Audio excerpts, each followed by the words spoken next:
Hi, welcome back guys. This is your friend, the D and WhatIf, with another fanfiction. This is the fourth part of What If Deku Were Dead and He Reincarnated into a Cat. All credits for this video go to their respective authors, so please support the real author. Check out the link in the description for more details. Please give this video a like and subscribe to the channel if you want more videos like this. Now let's get into the fanfic. Hitoshi looked at Moss and Moss looked at him. The two of them were only inches from one another, with Hitoshi laying on his stomach on his own bed. Moss was sitting up and just waiting on Hitoshi. Hitoshi let out a bit of a breath while his hands shook ever so slightly. Moss, MRP. Hitoshi put Moss under and established a mental connection. He never even knew he could put animals under with his quirk. He figured it only worked with humans. Once again, Moss proved him wrong. Moss's eyes went white and he just lifelessly stood there. Okay, a connection has been established. Moss's mind and my mind are one. Hitoshi was itching for the book that Moss had gifted him for his birthday, but he was determined to do this right.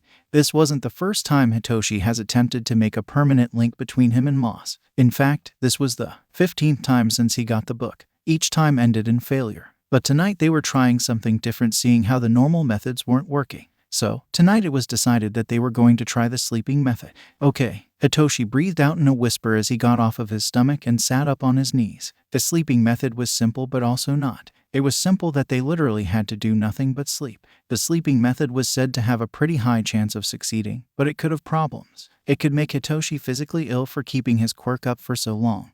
Or the worst thing, it could cause Hitoshi to overuse his quirk, which could land him in the hospital. Or in his sleep he could simply cut the connection, thus making them start over again. He was hoping this one would do it. Hitoshi wiggled under his covers and then moved them up to his chin. Moss ... go to sleep, he demanded, but did not cut the connection between them. Moss flopped lifelessly to his side and shut his eyes. Within seconds his cat was breathing steadily and knocked unconscious. Hitoshi gave a soft breath and rested his head on his pillow. He kept the connection up between him and Moss. Hitoshi envisioned a bright red string that was tied around his neck and moved to Moss, keeping them connected. He kept that vision in his mind as he laid there in his darkened bedroom, until his mind started to aimlessly wander and his eyes finally slipped closed for the night. Hitoshi was on top of a building. A tall building, one of the tallest in Musutafu, as he felt he was right there at level with the clouds. He felt that he could reach up and touch them, but he didn't. Instead, his eyes moved forward towards the very edge of this building where a familiar cat sat looking out at the orange glow of the sunset in the dazzling sky before him. Hitoshi looked at Moss and smiled before sitting next to his cat. He sat crisscrossed and rested his arms on his legs. He too looked out at the beautiful orange sky. Then, he looked at Moss. Hitoshi gasped suddenly and nearly scrambled back in fear. There was a boy who was sitting on the edge of the building, his legs dangling over the edge as he looked out at the area before him. He was dressed in a black gakurin. Hitoshi stopped his running and his breath hitched when he saw the boy from the USJ. "It's beautiful, isn't it?" The boy sounded calm, almost happy, as he picked Moss up and placed him in his lap. He looked different from the USJ. His face was full and skin was bright and bouncy. His freckles were prominent in color and his cheeks were big. Not the gaunt and angry face he remembered. Hitoshi couldn't bring himself to answer the boy. Izuku, was that his name? Izuku leaned back at his hands and gave a loud, almost dreamy sigh. "It was the last thing I saw before I jumped. It was beautiful." Hitoshi slowly relaxed as he was becoming aware that this boy and the boy from the USJ weren't the same. There was none of that anger or that bitter vitriol towards the world. His voice was soft. "Why'd you do it?" Hitoshi inquired while he looked down. Hitoshi felt sweat trickle down his neck when he saw the mangled body of the same boy on the ground below, a pool of blood surrounding him, leaking out of the crater in his head and staining the ground below. Hitoshi had to look away and back at the orange sky. The color never waned, it just continued to stay that same vibrant orange. Izuku sighed as he also stared at the sky above. "You of all people know what it's like to be so damn tired. Tired of always being pushed down. Tired of being God's favorite punching bag. So, I just wanted to rest. For once." Hitoshi frowned at this. "Yeah, but there was so much more you could have done. You didn't have to give up. The best revenge you can have on a person is to be happy and live your life." "You weren't listening." Izuku never once looked at Hitoshi. Hitoshi felt his lips pursed as he lowered his eyebrows. "I didn't do it for revenge. I did it because I was just so damn tired. Tired of being something I was never meant to be." Izuku tiredly lowered his gaze to his hands and refused to look Hitoshi in the eye. "You could have fooled me at the USJ." Izuku's eyes turned fiery with determination and aggression. Yet, Hitoshi knew that anger wasn't directed towards him. "That boy you met at the USJ wasn't me, Hitoshi. Please try to understand that." "I don't," he admitted with a headshake. "I really don't understand. How can I word it then?" Izuku put his finger on his chin as he looked a little ways away from the sky. Then he snapped his fingers just as quickly. Okay, think of it this way. Well, yes, it was my body you met and saw at the USJ. It wasn't me. It wasn't my spirit. But that USJ he knew things. He was so angry at Bakugo and All Might. And he knew things about me. Things that I only ever told Moss. Hitoshi wanted to pull at his hair as he was just reminded of that naked kid crawling towards him on all fours. The kid that spilled out Hitoshi's past abuse and things that Hitoshi has only ever told Moss. That's news to me. What'd he bring up? Izuku whispered and started to twist and pull at his fingers nervously. How can you not know? I told you, we're separate. Hitoshi's mouth twisted downwards in a frown and he felt his brow furrow. Well, he brought up my abuse, my uncle, and the cellar and how he knew that I was terrified of the cellar, terrified that my dads are just going to chuck me down the stairs like my uncle did.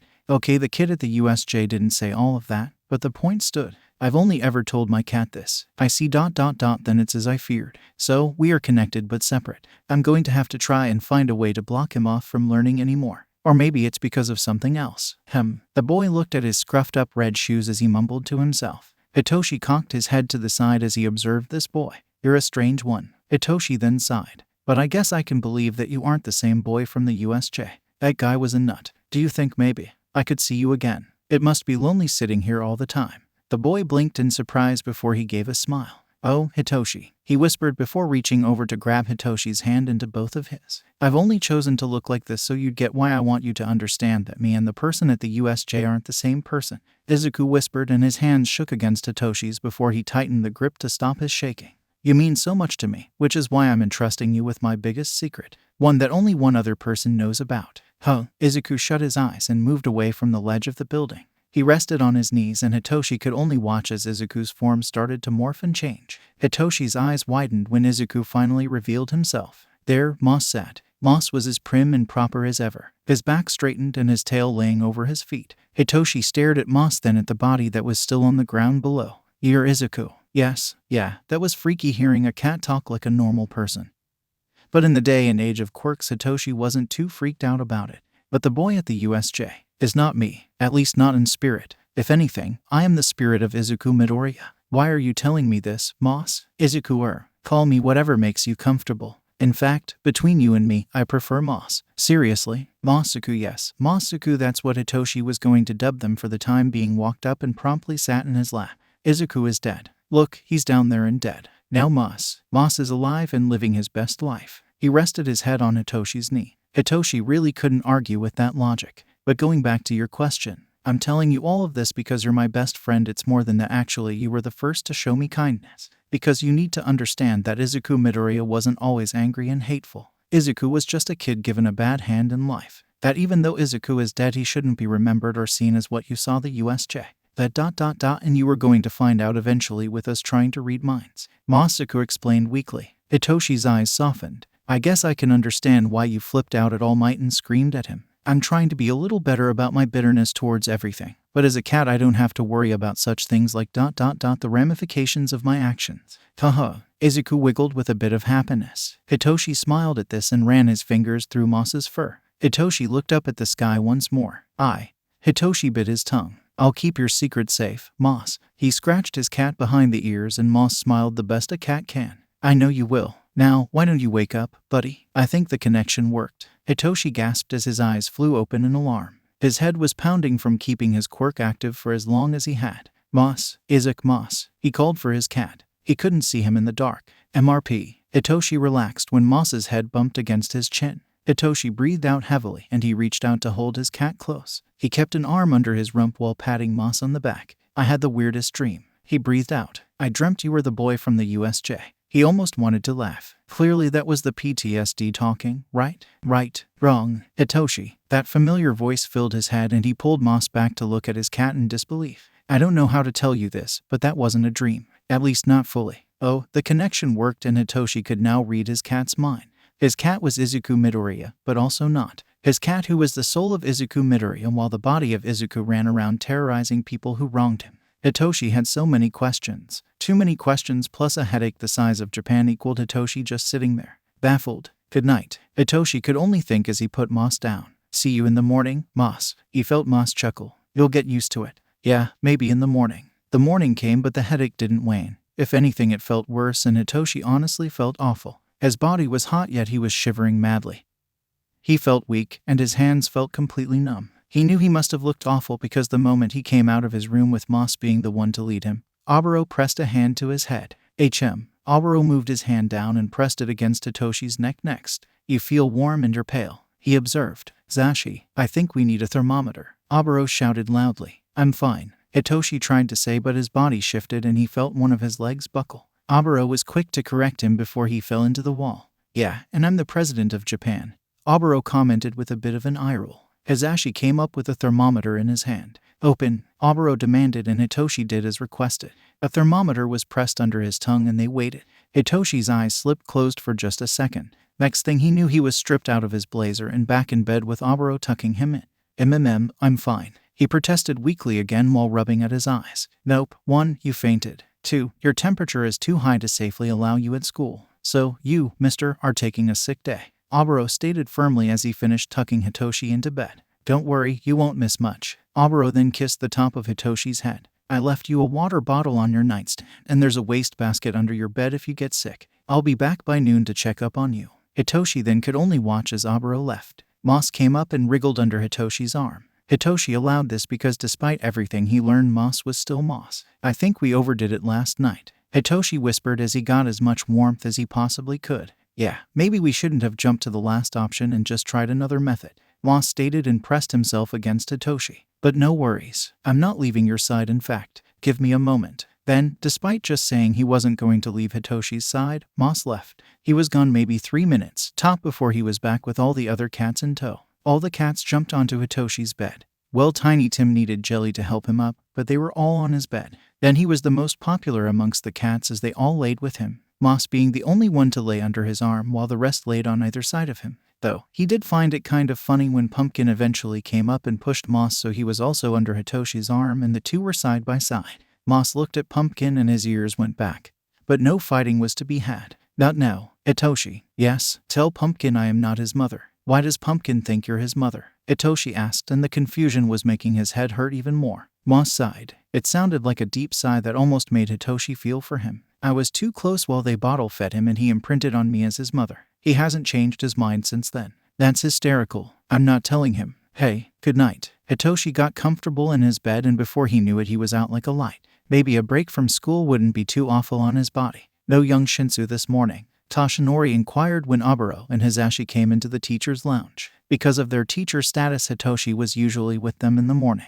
He would either do some leftover homework in the lounge or he'd just nap with Moss on a nearby couch until it was time to go to class. Shouta, who was at his own computer, perked at this. "He has a fever, so we told him to stay home." Oboro got to his own computer but didn't long on. He actually fainted while in the middle of taking his temperature. "So, yeah, we figured it was best to stay home." Oboro reached up and tangled his fingers into his own hair before he pulled it back and secured it with a hair tie before he finally logged onto his computer. "Oh no," Shouta commented and looked up from his computer. However, sympathy he had was replaced with a knowing as he then chuckled. "I bet he overused his quirk last night. He has been trying to read Moss's mind a lot more lately. Why would he be trying to read his cat's mind? I mean, what kind of thoughts can a cat have?" "Feed me," Toshinori gave a chuckle. "Or, let me scream at the skeleton man." "Did you forget that this cat has regular chats with Nenzu?" Shouta sighed at Toshinori. "Did you forget that Nenzu himself said that Moss is basically human with his intelligence? He is more than a cat, especially to Hitoshi. I am not joking when I said I'm absolutely certain that Moss saved Hitoshi's life. Twice, right? I apologize. I guess I've always been a dog guy," Toshinori stated softly, and Shouta resisted the urge to roll his eyes. "That's apparent." So, for a while the lounge was filled with small talk as people got their work for the day done. Shouta was grading some papers. Oboro was subbing for Snipe's first period and then going to sub for Heroics again, while Toshinori was still doing classes. Shouta and Kan were going to continue their inspection on Aldera Middle School during this time. Hizashi was sitting in his own chair with a sleeping Uri on his lap. "Don't you guys think it's time for her to go to a preschool?" Kan inquired as he walked past Hizashi. "I know she's still learning and was isolated, but surely she's good enough to at least go to a preschool. We talked about it. She's learning at a decent pace and is doing great with baseball practice. If she keeps this up by this time next year, she'll be with other kids her age instead of being behind. Plus, she lives with 3 teachers who are more than qualified to watch her and help her learn." Hizashi was the one to explain while he ran his hands through Uri's long hair. Kan shrugged and let it go just as quickly. "She's not my daughter," he said and took his seat next to Toshinori. For a while it went back to small talk with nothing note as a few other teachers came in to start on their own work.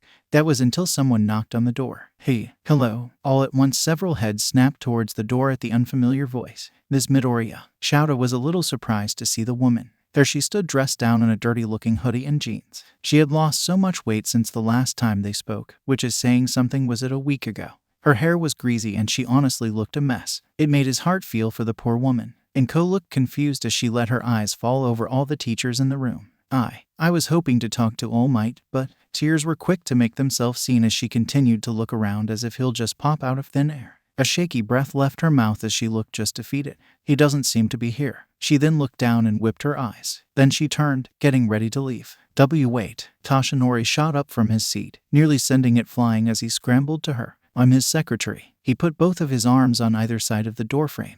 "Whatever you need, I can relay it back to him." He calmed himself down quickly so as not to frighten the poor fragile woman. She gave another sniffle. I just wanted an autograph," she admitted softly to him. "Not for me but for my boy." Thought Toshinori was blocking her. Shouta could see the tears that she was trying to swipe away. He loved All Might more than anything and her breathing hitched. Wanted to give him the one thing he really wanted. "I know some might see it as a waste, but I thought." Toshinori's shoulders slumped. He was such a fanboy. Her voice went from a whine to one of fondness as she hiccuped. "Sometimes I swear he loved All Might more than he loved me." "Hang on." She paused and the others only watched as she pulled her phone out of her pocket. "I have a photo of his room here." Toshinori's face fell when he saw the shrine of a room that was just solely dedicated to All Might. There were action figures, rare posters from decades ago, stuff that would make Night Eye jealous. And Ko gave a watery giggle between her tears. He absolutely adored All Might. He really wanted this action figure. WhatIf from All Might's debut, and I told him that maybe for his birthday I could give one for him. She cut herself off with a shuddering sigh. "I can't afford it anymore, but I know he wanted All Might's autograph, and I thought maybe I could at least get that." Nimiri actually had to turn away to wipe her own eyes. She and Shouta locked eyes and she could only shake her head. Toshinori felt pressure behind his eyes, something he hasn't felt in a long time. His arms gave just the littlest of shakes. "I'm sure I can get you that autograph. Come back after school." And Ko gave the weakest of nods. I can do that," she whispered and pulled at the drawstring of her dirty hoodie. "How's around 5? He'll be here with that autograph, I can promise that." "Thank you. I'm sorry for interrupting your day for this and I'm glad you understand. Tell All Might I apologize for this as well." She bowed, then she was gone. Toshinori stayed in that doorway, his shoulders quaking. Nobody said anything as they just watched, almost amazed. "I gave ... that boy an autograph," Toshinori whispered, to which Shouta replied and he tore it up. "But are you going to tell his mother that? He worshipped the ground I walked on." Toshinori swallowed hard, but didn't turn from the door. He had so much merch, some that were hard to find. "And I need some time alone," Toshinori whispered harshly and reached up to wipe his eyes and nose while keeping his back to the others. "I need to think about some things." Then he was gone. The silence in the lounge became uncomfortable as all the teachers just sat there. Death was never easy, but hearing a mother crying about her deceased son and wanting an autograph from the hero her son worshipped, from the same hero that drove him to suicide, he needed a wake-up call. Shouta sighed and finally went back to typing. But no mother should have to go through what Inko Midoriya has. It never should have happened in the first place. Was it harsh what Shouta said? Yes, but it was deserved. Toshinori crushed the dream of a 13-year-old boy with almost no remorse, it seemed. This was the wake-up call that Toshinori needed to see. Izuku Midoriya wasn't just some kid. He was a son, a child who worshipped All Might, and it was All Might who caused his death. At least partially caused his death, and Toshinori needed to see that. Shouta was just upset he didn't think about bringing Inko into the school. He looked at the cameras before going back to his work. That clever rat knew exactly what he was doing, sending her in here. "This is my mind," Izuku growled while pacing. He was in his cat form. He found in his mind he could change between human and cat, and he preferred to stay as Moss. If he concentrated hard enough, he could see the undead version of him. This not Izuku was blurry and far, very far, but he was still close enough to be considered a threat, to be listening in. Izuku padded along in a pace as he thought about what he wanted to do. How he could block this other him out of his mind, to stop the not Izuku from peering into his memories. Then he stopped and sat firmly on the ground. "This is my mind and you aren't welcome," he hissed at the not Izuku, unsure if he was heard. "Well," he looked around and then shut his eyes. "This is my mind and I want a wall between us. You're dangerous, especially to Hitoshi. He's my friend, not yours. And I want a wall between us," he roared in defiance to the other him. And, to his surprise, it worked. A firm brick wall seemed to materialize out of nothing. keeping the two of them separated. Izuku looked at the wall and sighed. And stay out. He turned his back on the wall and started to trot away. As Ciara reached, Izuku paused at the noise. It was an awful noise. The noise of nails raking against something hard. His heart pattered harshly against his chest and he turned towards the wall. As Ciara reached, Izuku's ears went back to the noise that permeated through his ears and made him wince. You can't keep me away forever. A wall is steady, yes, but it's not permanent. His own, slightly demented, voice hissed and Izuku's fur rose. That was so fast. He was just a speck in my vision. SCCC Krayich. I'll break this wall down sooner or later. You can't keep me away from my best friend. Izuku gnashed his teeth together while his fur continued to rise higher and higher. His heart raced and the tips of his toes and ears turned numb. He's not your friend. He doesn't even know you. But I know him. I know lots about Hitoshi and that's all thanks to you. You can try and keep me out all you like, but I will break this wall down. SCC Krayich. You're not me. Izuku whispered at first before he gnashed his teeth again. You're not me. But I am. You and I. We're one and the same. That's why we're connected. You hate All Might. I hate All Might. You hate Bakugo. I hate Bakugo. I didn't always hate those people. Izuku whispered. He remembered a time where he loved All Might and loved Kaken. Maybe so. Izuku turned his back to the wall. Stay out of my head. This wall won't last forever. Then I'll build another. I'll get stronger and stronger every time. Walls crumble and with each one you build it'll get weaker while I get stronger. You won't be safe forever. Toshinori came up to Inko Midoriya. It was 5 p.m. on the dot. Her face crumbled when she saw Toshinori and not All Might. He couldn't come, she whispered fearfully. He was busy. But fear not, for I am here. With a present. Toshinori reached into his oversized coat and pulled out a mint condition action figure. One from his debut. The one he was sure young Izuku was looking at before. He signed it personally for you. Toshinori whispered while handing the present over to the woman. Inko's eyes filled with tears again as she grabbed the present.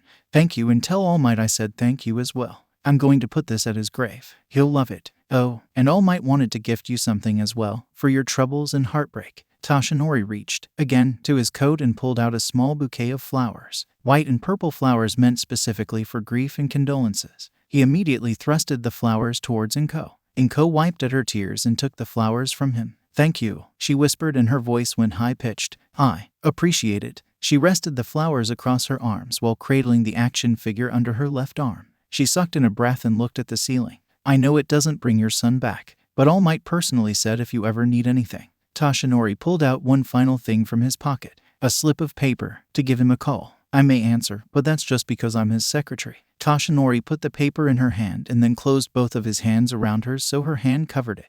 I can't accept this, she whispered in a numb voice while looking at his hands on hers. All Might insisted. Inko sniffed again and then gave a nod. Okay, thank you. I really appreciate all of this and I'm sure if he were still alive, Izuku would as well. Inko looked at the wall for the time. I'm going to miss my train if I delay any longer. I have to get to the cemetery to drop this off for Izuku. Please let me drive you. No, her voice went firm. No, you've already done so much. Besides, I like the walk. Thank you, Toshinori. Are you sure? It's really no trouble. Inko turned and started to walk away. I'm positive. She whispered the last part. I want to be alone now. Safe travels. She waved in acknowledgement but didn't turn around to meet his eyes. Something was gnawing at Toshinori but he stamped it down. She's a grieving mother, give her space. He decided before turning around and leaving. Toshinori walked into his office and shut the door. Once the door was firmly shut and locked, he sat down on his couch and just stared at the ceiling. What have I done? He whispered to himself. It's a question he's been repeating in his mind since that morning.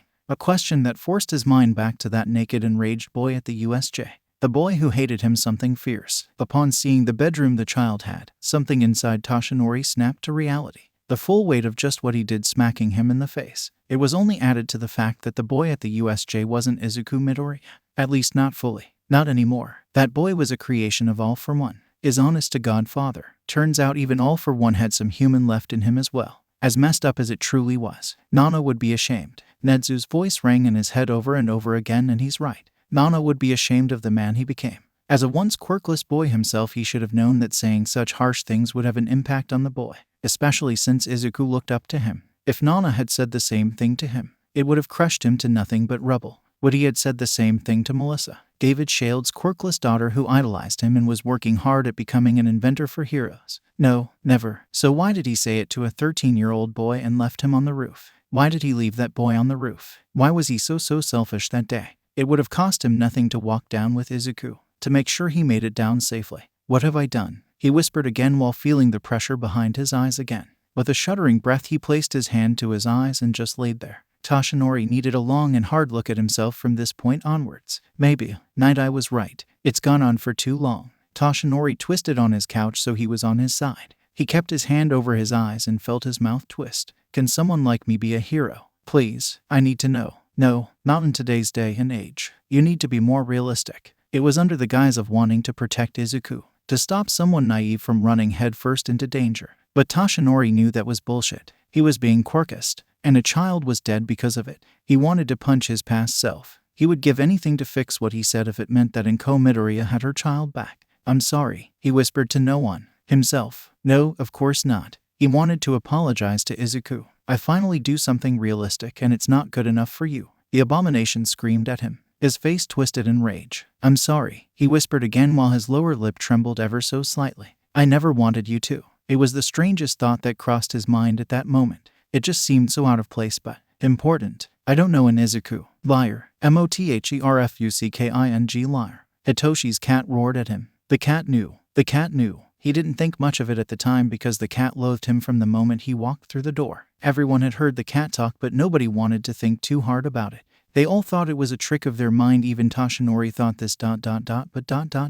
You liar. Motherfucking liar. The creature screamed at Toshinori nearly word for word as Moss. Liar. Hitoshi hissed when they passed by during the USJ, those purple eyes filled with scathing contempt as he held his dead cat close to his body. The cat that would later come back like nothing happened. That cat with those familiar green eyes. Could it be possible? Stop it. Toshinori scolded himself. He sniffled and lowered his hand from his wet eyes. You're just being stupid. Right. Toshinori laid there in his office as he looked at the ground. Finally, he sat up and swallowed the lump in his throat. Okay. He reached to his table and grabbed a book. One of the books Nedzu made him read for his classes. Where was I? He asked, despite this being the first time he actually opened one of these books. Hitoshi wasn't as sneaky with his newly found mind-reading abilities as he originally thought. He was talking to Moss the morning after he healed from his quirk overuse. He was sitting in the teacher's lounge when the connection between him and Moss was abruptly cut.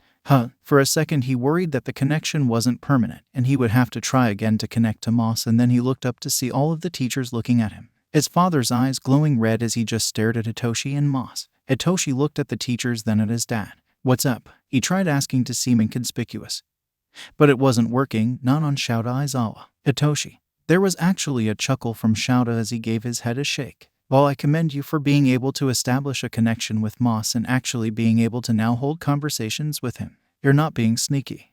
He squeaked, trying to sound offended by this. I have no idea what you mean. I wouldn't abuse my quirk by having conversations with Moss. Oboro gave a laugh from his computer and he covered his face in his hands. Azashi was also chuckling from his own computer. Shouta shook his head and had a fond smile on his face. Hitoshi, your eyes give it away for two reasons. 1. You stare intensely at Moss during these moments. Come on, kid. It's like when a student thinks they're being sneaky with their phone in class. 2. They glow. Hitoshi tilted his head.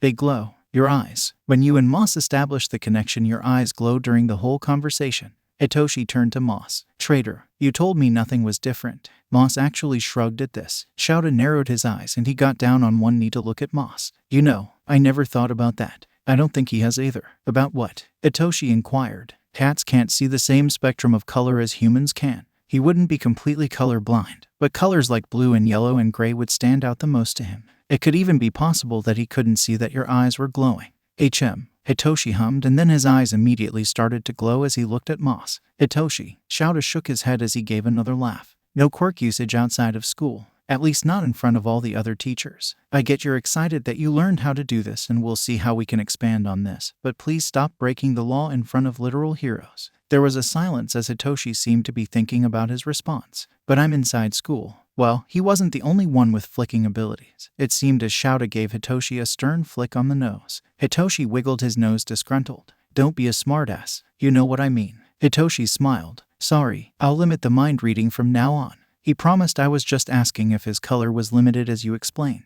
He said he didn't really know. I guess it's hard for him to really differentiate from then to now. From then, Kan asked, and Hitoshi was reminded that they weren't alone in the teacher's lounge. What does that mean? Hitoshi coughed and grabbed Moss. I think Lunch Rush has opened the cafeteria now. I'm going to get some breakfast with Mossy. No mind reading. Shouta called after his son with a headshake. He then sighed when the door shut and Hitoshi was gone. There was a bit of silence between the teachers once Shouta sat back at his computer to input some information.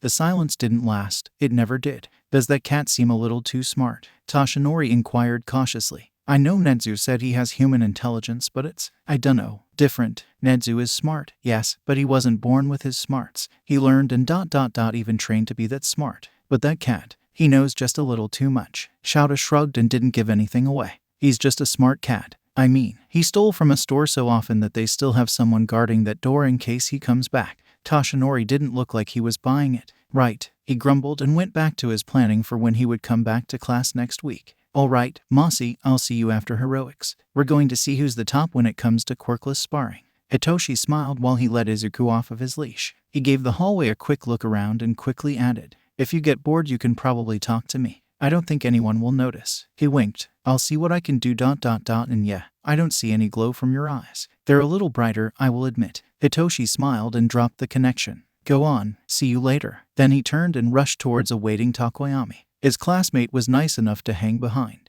Izuku turned and padded away towards Nedzu's office. Izuku always liked the silent walk to the principal's office. It gave him time to think and just relax in the blissful silence after having to deal with the hectic one. He padded along like he owned the building. He eventually made it to Nedzu's office door and started to run his paws up and down the door to be let in. No claws, just paws. He was not let in. Nedzu. Izuku got up on his hind legs and poked his head up to try and peer on the inside. But the door was too tall and the window too high. Nedzu. He called a little louder and pat his paws against it. Nothing. He must be out. Izuku thought. Need help. Suddenly hands grabbed him from around his middle and Izuku was hoisted up to peer inside the window. No Nedzu to be seen.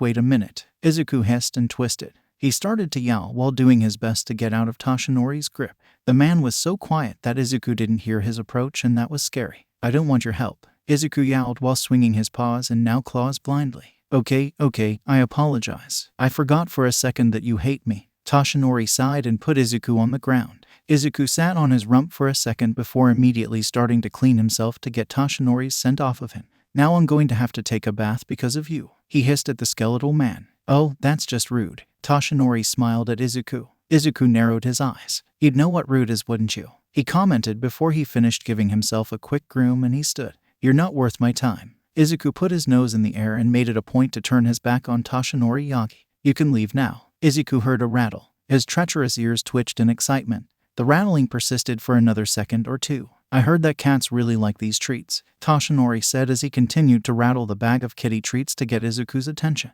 Don't look ... don't look ... don't look. Izuku willed himself to stay still. Damn this cat part of him for being a complete and utter traitor, because no matter how human he says he is, he's still a cat. A cat that wanted treats. Now, I didn't know what kind you liked in particular, but I got the kind with the catnip infused as I read that'll help relax you. Toshinori grunted as he got down on one knee. Catnip. Izuku wanted to laugh. He's never smelt or even been around catnip. The joke was on Toshinori because there's no way catnip would have an effect on Izuku. The bag was opened and Izuku immediately turned around at the smell. Oh ... that smelt nice. He felt blissful just being in its presence. The smell was drawing him in, but he stopped before Toshinori could get within arm's reach and he got low with a bit of a growl. This man wasn't getting the best of him just because he had some sort good-smelling treat. Okay, I get it. One step at a time, I suppose. Toshinori tossed the treat towards Izuku. Izuku sniffed it and the next thing he knew he wasn't eating it. He was on the ground and rubbing himself on the lone treat. The smell was something amazing and he couldn't get enough of it. The longer he smelt it, the more of it he wanted. Izuku was pushing the treat along the floor as he stretched his entire body out to rub more of the scent all over his face. Young Izuku. Izuku was snapped out of his blissful state at Nedzu's voice. Toshinori was nowhere to be seen and now it was just Izuku rubbing himself all over the floor, which was probably a sight to behold. The usually composed Izuku actually allowed himself to act like a cat, all because of a treat that smelt heavenly. Izuku was close to falling down the rabbit hole again and he quickly corrected himself. Nedzu. He straightened himself up and sat normally before licking his at his own chest nervously. Toshinori came and gave me this treat and Izuku was breathing heavily. Nedzu's nose twitched and he picked the treat up. Catnip. His teeth clicked and he dropped the treat like it was poison. Be careful with that, he responded simply. And eat it so you'll stop rubbing yourself all over the floor. You're going to get filthy. Izuku snatched the treat up in his mouth and gave it a few good bites. By the time he swallowed, he heard Nedzu say, actually maybe you shouldn't.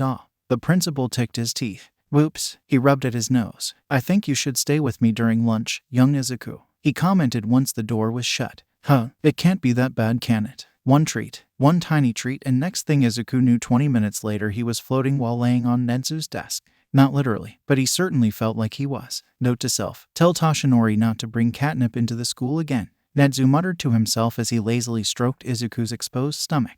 That stuff is no good to start with. You don't like catnip, Izuku whispered while staring at the ceiling. I like catnip. Catnip doesn't entertain me the way it does you, young Izuku. I don't like the smell, Nezu explained as he wrote in a notepad. Izuku suddenly sat up straight. Run, I gotta run. Run, oh dear. Then Izuku went crazy. It was something he never thought he'd ever experience for himself. The zoomies. He was at one end of the office, then in a blink of an eye he was at the other end. He spotted Nezu staring at him and Izuku went low, ears back, and claws out on the ground. Then he was off running around the office like the apparent crack addict he came to be in the last half hour. Can't catch me. I wasn't even attempting. I'm fast. Izuku's ears were back, eyes wide as he ran around the office at top speed. You have no idea how fast I am. Nezu had a little smile on his mouth as he just watched Izuku. I'm fast as fuck. Now, Izuku, no need for that language. He did scold the cat. His little rampage lasted for roughly 30 more seconds with him jumping on Nezu's desk, stopping, and then flopping over. Nap, he breathed out heavily. Nap time, he declared, and then within seconds he was out like a light.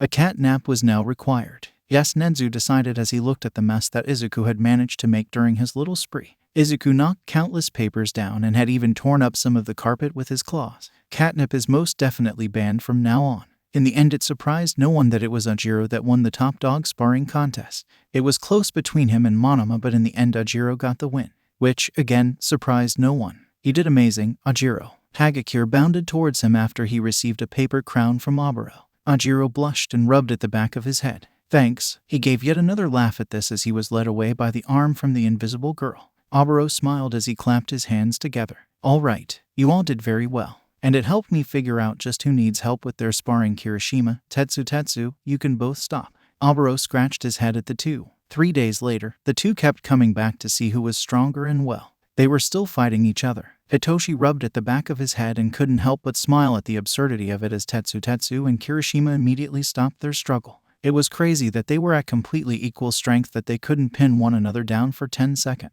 The longest they were able to get each other pinned was roughly 3 seconds. You all did amazing. And I even hope you learned just how helpful quirkless sparring is. Yes, you have a quirk, but it's always best to have a backup plan when fighting villains. Oboro beamed at all of them, and some students couldn't help but just smile right back at him. You know, I think I see it. Sue brought her finger to her chin as she smiled. Maybe I should work a little more on my own quirkless sparring. Hey, Hitoshi, since your father is Mr. Aizawa, do you think you could spar with me sometime? Hitoshi made a noise that sounded like a cross between a squeak and a gasp. Oh, right, I actually forgot I called him Dad in front of all of you. He rubbed at the back of his head. If Mr. Aizawa is your father and you called Mr. Loud Cloud Papa, Todoroki pointed at Loud Cloud, who was talking to a couple of 1B girls. He then tapped at his head and thought, then who is your mother? Is it Midnight? What? Hitoshi gasped. I mean, your hair and her hair are similar. Both are purple and it's weightless like Mr. Loud Cloud. But you also look like Mr. Aizawa with your eye bags and even when you smile. So, I have to wonder if you were maybe inseminated. Stop. Hitoshi put his hand up to immediately stop Todoroki's mad rambling. I'm not biologically related to Mr. Aizawa nor Loud Cloud. I'm just being fostered by them. He almost wanted to laugh at the absurdity of it. I don't believe that, Todoroki whispered, and he started to look between Hitoshi and Loud Cloud. Hitoshi didn't know how to respond to that. All right, class. You got 20 minutes to go and get changed and shower if you need to. Go on, Oboro yelled as he shooed the students away with a hand wave. Hitoshi was thankful for the distraction as he and the others scrambled to go and get changed. Hitoshi did take a quick shower once in the changing room, just to wash off his body so he wouldn't smell. Once cleaned, he got changed. Today he felt more like a boy, so he had to literally hop into his pants. His wet thighs made it nearly impossible for him to just pull his pants up. See, come on, he grunted while hopping around. He would inevitably get his pants over his thighs, but man, if it wasn't a workout. Once he was dressed and got his tie wrapped around his neck and looked at himself in the mirror so he could tie his tie. Why a tie? He was asking more to himself than to anyone else, but leave it to Ida to answer regardless. To show the world that we are in one of the most prestigious schools. Because it's uniform and tidy. The tie isn't going to fuck you, 4 eyes. Bakugo rolled his eyes, and that was when Hitoshi noticed that Bakugo wasn't wearing his. In fact, now that he thought about it, Hitoshi was sure Bakugo hadn't worn his tie at all since they started the school year. It's just an accessory. Wear it or don't. I hate things around my neck, so I don't bother. But you need to. Ada yelled, and Bakugo, once again, rolled his eyes. Try and make me. You might lose a hand. Then Bakugo ducked under Ada's arm and was gone. Hitoshi hummed while watching this. Still, he finished wrapping his tie around his neck and grabbed his bag. Wait up. Takoyami called and jogged up to Hitoshi. Hitoshi waited until Takoyami was right next to him before he started walking again. The two walked in step towards the classroom. You did good today. I really thought you would win, Takoyami told him, and Hitoshi smiled at him. Yeah, I'm behind in training. I knew the moment I was going up against Monoma that I was going to lose. He's not just in ballet, but he knows submission grappling and has been training in such for nearly 4 years now. He knows how to twist his body and do full body takedowns. He kept that smile on his face as he then scratched at the back of his head. Besides, Ajiro is a beast. Even if I would have won against Monoma, Ajiro would have put me in my place hands down. But I appreciate the compliment. Takoyami looked away quickly. Hey, I was wondering if maybe you wouldn't mind sparring with me sometime. Not at all. I could always use more sparring partners my age. My dad beats me from here to next Sunday, not like that. He swiftly shut down any abuse allegations. I mean, I eat the mat more often than I like. He laughed awkwardly. You'll be faster than me with that ballet experience. That's for sure. Ballet doesn't always equal fast. If you want, you can watch me at ballet practice one of these days. Yes, Takoyami made a noise that sounded almost like a squawk, and he covered his beak with his hands while he turned red. Hitoshi smiled before giving a weak chuckle. Class is Saturday morning if you're free. I'd have to ask my parents, but I don't see why not. Hitoshi smiled at Takoyami. I look forward to seeing you in Dark Shadow then. Do you think it hurt? Huh? Inko looked at Masaru as they both sat on the kitchen floor. Inko had accidentally spilled some milk and spiraled into another crying fit. Masaru had just happened to be nearby and was helping her clean it up when she asked that question. Do you think it hurt when Izuku jumped? Do you think he was in pain? She whispered while her hands shook against the towel on the floor. No, Masaru whispered while he reached up and tucked some of her hair behind her ear. It was quick and painless. I'm sure, he whispered to her. Now, why don't you let me clean this mess up, dear? He urged, and Inko sniffled before slowly standing. Okay, she whispered. Thank you. Stephen Wiles is a portly American here in Japan on business. Little did he really know how much his life was going to change after today. Damn it. He cursed once he realized he missed his train by 10 whole minutes. Damn jet lag. Now he had to wait a whole 40 minutes for his next train to Camino. He sat firmly at a bench and rubbed at his tired eyes. He would look back at this moment and thank his quirk over and over again. He would also look back and wonder what would have happened if he hadn't been bumped. Someone made contact with his shoulder and nearly sent him toppling over. He saw a flash before his eyes as his quirk activated at the contact between him and this person. His quirk, precognition, was pretty straightforward. If he makes physical contact with a person, he could see into the future. The issue was it wasn't strong. He could only see 5 minutes into the future at a max, which was concerning when he only accidentally looked into 30 seconds in the future. Blood, gore, a train forced to a stop, only a leg remaining on the platform that had flown off of the woman's body, a slipper still attached to its foot. Stephen looked up in alarm at the person that had touched him and at first became afraid when he realized he hadn't seen who had touched him. There was a whistle coming. Train to Hasu City is coming next. An automated female voice sounded through the area. Stephen stood up in alarm as he wildly looked around for a female wearing slippers. Hey, watch it. Stephen never jerked his head towards a stranger's voice faster. There, just less than 100 feet away, stood a woman that had deliberately crossed the yellow line protecting civilians from the train and its winds. The woman was wearing dirty clothing, a dirty hoodie, sweatpants, and just normal house slippers. Stephen could see the train coming up and fast. For just a second his legs felt frozen in place as his heart hammered away, and his fingers went numb. Bam, he whispered at first, and something seemed to knock some wind into him. Bam, he roared in English once he saw her getting closer to the edge of the platform. In his rush he pushed past several people, nearly falling down in his scramble to get to the woman before his quirk could become a reality. The train was getting closer and closer as the light was just exiting the tunnel. The woman saw this, and she extended one leg out, the leg that would fly off and land on the platform if she succeeded. Stephen didn't think. He couldn't think. He charged, not caring if he pushed people down in his mad haste to save this woman. He ran past the yellow line and grabbed her by the back of her hoodie. No, came a desperate wail that this woman produced. The wail would turn into a scream when Stephen used all of his weight to yank her down to the platform just as the train whizzed by them. All he felt was air as he landed on top of the woman and kept his arms firmly around her to prevent her from getting up. After what felt like forever, the train inevitably came to a halt. "Call for an ambulance," Stephen yelled in his panic as he kept the woman on the ground. The woman, a woman with dark green hair and equal green eyes, had immediately given up on fighting him as she just curled up into a ball and started to cry. Hey, he whispered while petting her hair. "It's okay. It's going to be okay," he told her in a gentle tone. "We're going to get you help." "I don't want help," she whimpered, her lip quivering violently as tears flowed freely from her eyes and onto the cold ground below them. Her face turned to one of pain and anguish as she was trying to stop herself from screaming, it seemed. "I just want to be with my baby again. I can't take it anymore. No mother should be forced to outlive her child." She turned and started to cry into her hands. "Why must I be tortured like this?" Loud childish cries left her throat as she continued to violently sob. Stephen didn't have an answer, but he did have compassion. So, he stayed with her on the ground and continued to hold the poor woman close to him. He would eventually get off of her and hold her into his arms until the police and even a nearby hero would come to assess the situation. From there, the woman, that Stephen never got the name of, was swept away and he was taken off to the side for questioning. He watched as she was put into the back of an ambulance and he just had to know. "What's going to happen to her?" he asked the officer. "She seems like she's grieving pretty badly. Involuntary hospitalization for sure, just until she's no longer a threat to herself." Stephen sighed heavily. "Out of all the future possibilities I've seen during the years, she's the only one that made me act. I hope she gets the help she needs." Y'all, catnip isn't a drug. Ultimately, catnip is simply an herb in the mint family that is even safe for people to eat and drink, that happens to also be greatly enjoyed by many felines.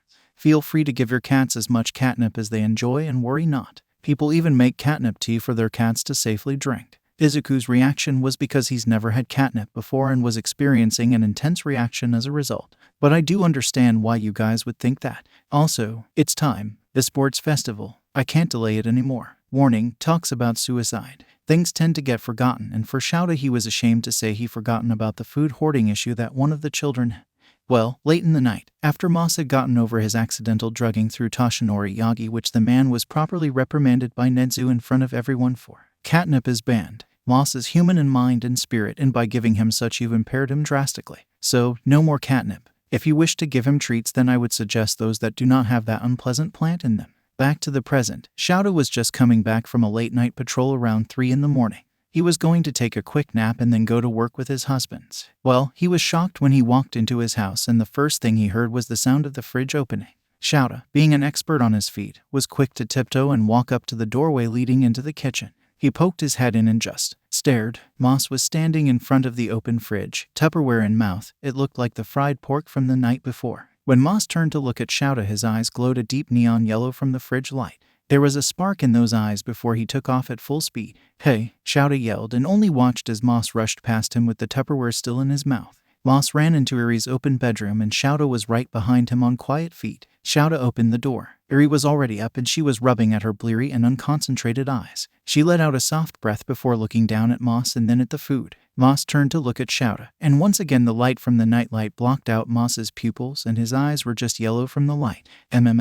Eri grumbled while rubbing at her face with both of her hands. "Mossy, I'm not hungry." She continued to sleepily grumble. "He does this every night," she whispered, "not just to me but to Big Brother too." She then twisted onto her side and nearly knocked Moss and the container of food down as she tried to go back to sleep. So the food hoarder wasn't one of the children but the cat. Shouta's left eye twitched a little and he came into Eri's room. He grabbed Moss from under the stomach with one hand and the Tupperware with the other hand. He started to walk out and Moss gave a soft mew at this. Yeah. Shouta shut the door and tossed Moss back to the floor. "All right, you. I see old habits are hard to break. You should know by now that there's no need for you to be stealing food for them. You know they're eating every day. This includes snacks and the occasional sweet treat." He walked back to the kitchen to the still open fridge and put the pork away and shut the fridge. Moss jumped onto the counter and just stared into Shouta's soul for several minutes like he didn't fully understand. Shouta sighed and patted Moss's head. "You don't have to feed them anymore. They're safe now and I figured you would have understood that. But I get it, old habits are hard to break." Shouta tiredly sighed and walked up to Moss. He then opened his arms for an invite and, to his surprise, Moss jumped into his arms and let him hold on to him. "Come on, you can rest with us tonight." Shouta led him and Moss into the master bedroom. Moss hopped onto the bed with Brat and Jilly on the end of the bed. Moss leaned heavily against Brat, probably to make sure she got the warmth she desperately craved. Shouta simply kicked his boots off and crawled into bed with his husbands to get a nice 2 hours of sleep in.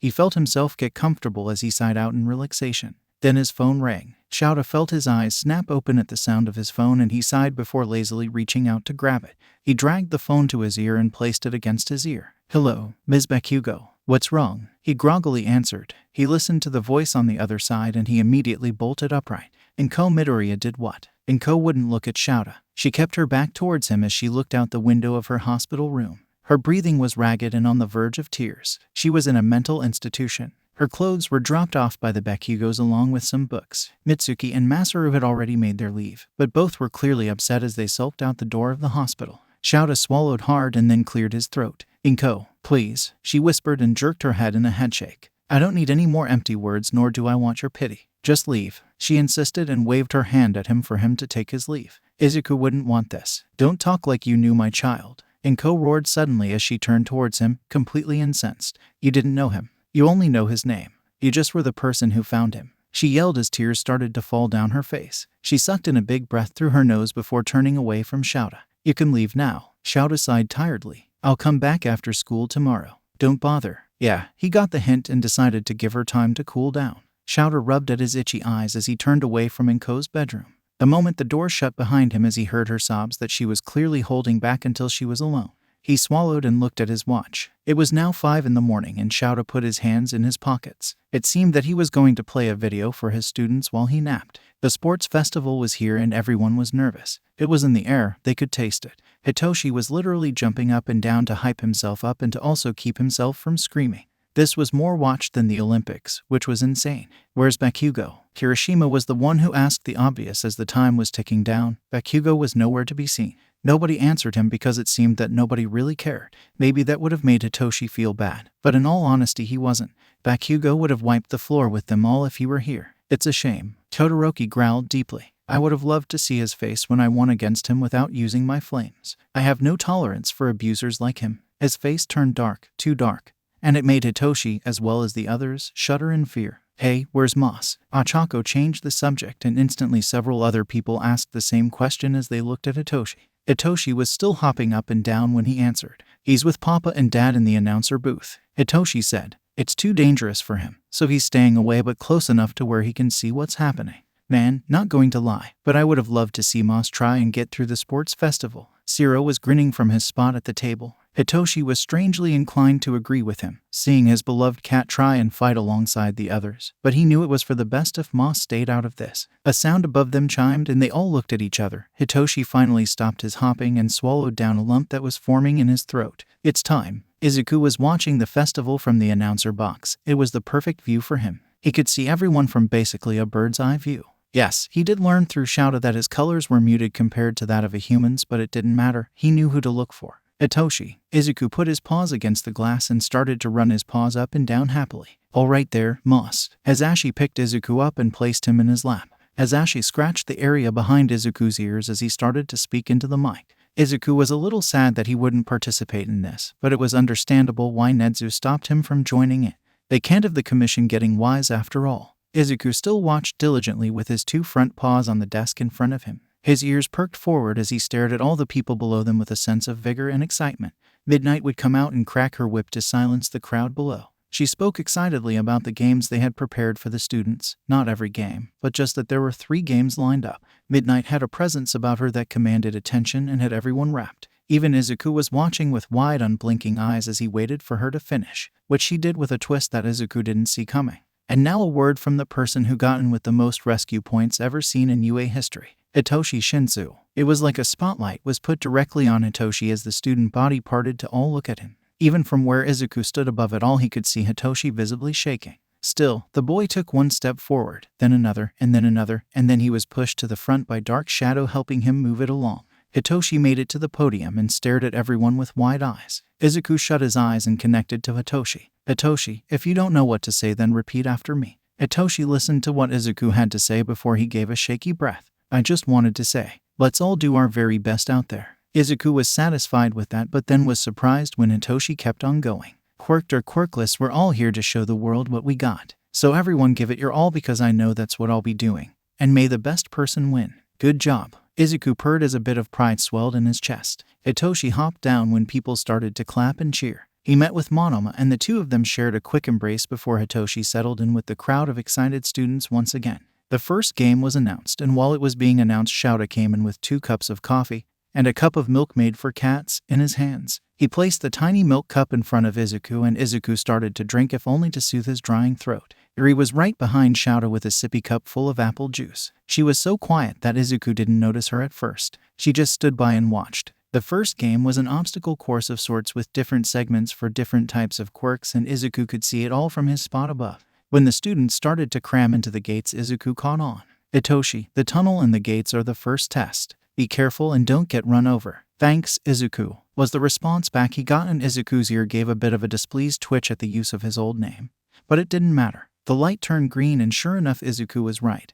There was a traffic jam at the front of the gates, and people were literally stumbling over one another, pushing and shoving to get out. Todoroki shot through the gates with his eyes, freezing everyone in place with a simple stomp of his foot. Those, like Tsuyu and Ajiro, were smart enough to leap up and use some of the others as boosts up, as cruel as it was. For a moment, Izuku feared that Hitoshi was one of those stuck and was out before he even started. But he was surprised. Only moments later, Hitoshi broke through the crowd with a grin on his face. "I hate this quirk of mine, but it's so useful," Hitoshi thought to Izuku as he ran down the set path with the others. Izuku felt pride continue to swell in his chest. "Hitoshi, don't you see? Your quirk is the reason why we're talking right now. There's nothing to hate. It's an amazing quirk, and it's not your fault that your father died. You never made him wrap around a pole." "Whoops, didn't mean to let that slip." Hitoshi nearly skidded to a halt in his own shock. "How do you know about that?" Hitoshi even looked towards the announcement box in his shock, and Izuku was sure that Hitoshi was looking directly at him. "We'll discuss it later," Izuku decided to say, and Hitoshi went back to running after a few more seconds. Hisashi, now present Mike, was yelling ecstatically as the children fought for their lives out there. Even doubly so when the robot inferno came into play.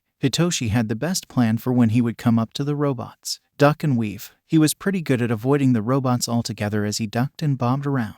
The robots were frozen in place by Shoto's ice, but Hitoshi was just fast enough to avoid them as they crashed down on the unexpected. "Go, Hitoshi." Izuku started to bounce up and down happily as he watched this whole ordeal with rapt attention and twitching ears. After the robot inferno, as Present Mike liked to call it, came the fall, which was a canyon with numerous tight ropes for students who couldn't fly to have some sort of fairness. Hitoshi did okay. He didn't fall, so there was that. He used his quirk to have a kid, one with wings, to help him cross. Once he was past the fall, he took the kid out of his hold and went running again. The final part, the minefield, and this was where Izuku came in. Left, right, middle, jump. Izuku felt like he was playing a video game as he instructed Hitoshi where to go. He kept a lookout, making sure to keep Hitoshi away from the mines. That was until he was caught by Shouta. Apparently Hisashi had mentioned something along the lines of, "Wow, he's really good at avoiding those land mines." Izuku wouldn't know because he wasn't paying attention. And the connection between Hitoshi and Izuku was promptly cut. Izuku could feel Aizawa's no-nonsense aura and opted not to look as the aura was creeping into his bubble.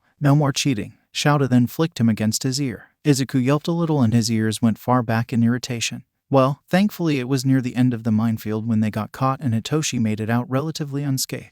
He wasn't first place, but hey, 7th place wasn't bad. At least he got to move on to the next round. Katsuki's teeth gnashed together in rage as he watched the obstacle course for himself. "It's bullshit. I would have had that win before any of those losers," he roared in defiance. "Hey, Nedzu banned the word extras." He didn't say anything about losers. Regardless, now he was here in the infirmary with the old lady that smelt like white diamond perfume and mothballs, and he was dressed in white scrubs, white clog shoes, and even a stupid white hat. Whack. Oh, Katsuki jumped up and down when his leg was smacked with that damn cane that recovery girl carried around with her. "What the hell was that for you, hag? Watch your mouth and behave. Those aren't losers. Those are your classmates, and you are to refer to them as such, young man. And don't call me a hag. I am not your mother. You call me that one more time and it's straight to Nedzu." Whack. 4,000. He bit his lip so hard that it bled to keep from cursing out in even more anger when she struck his other leg with her cane.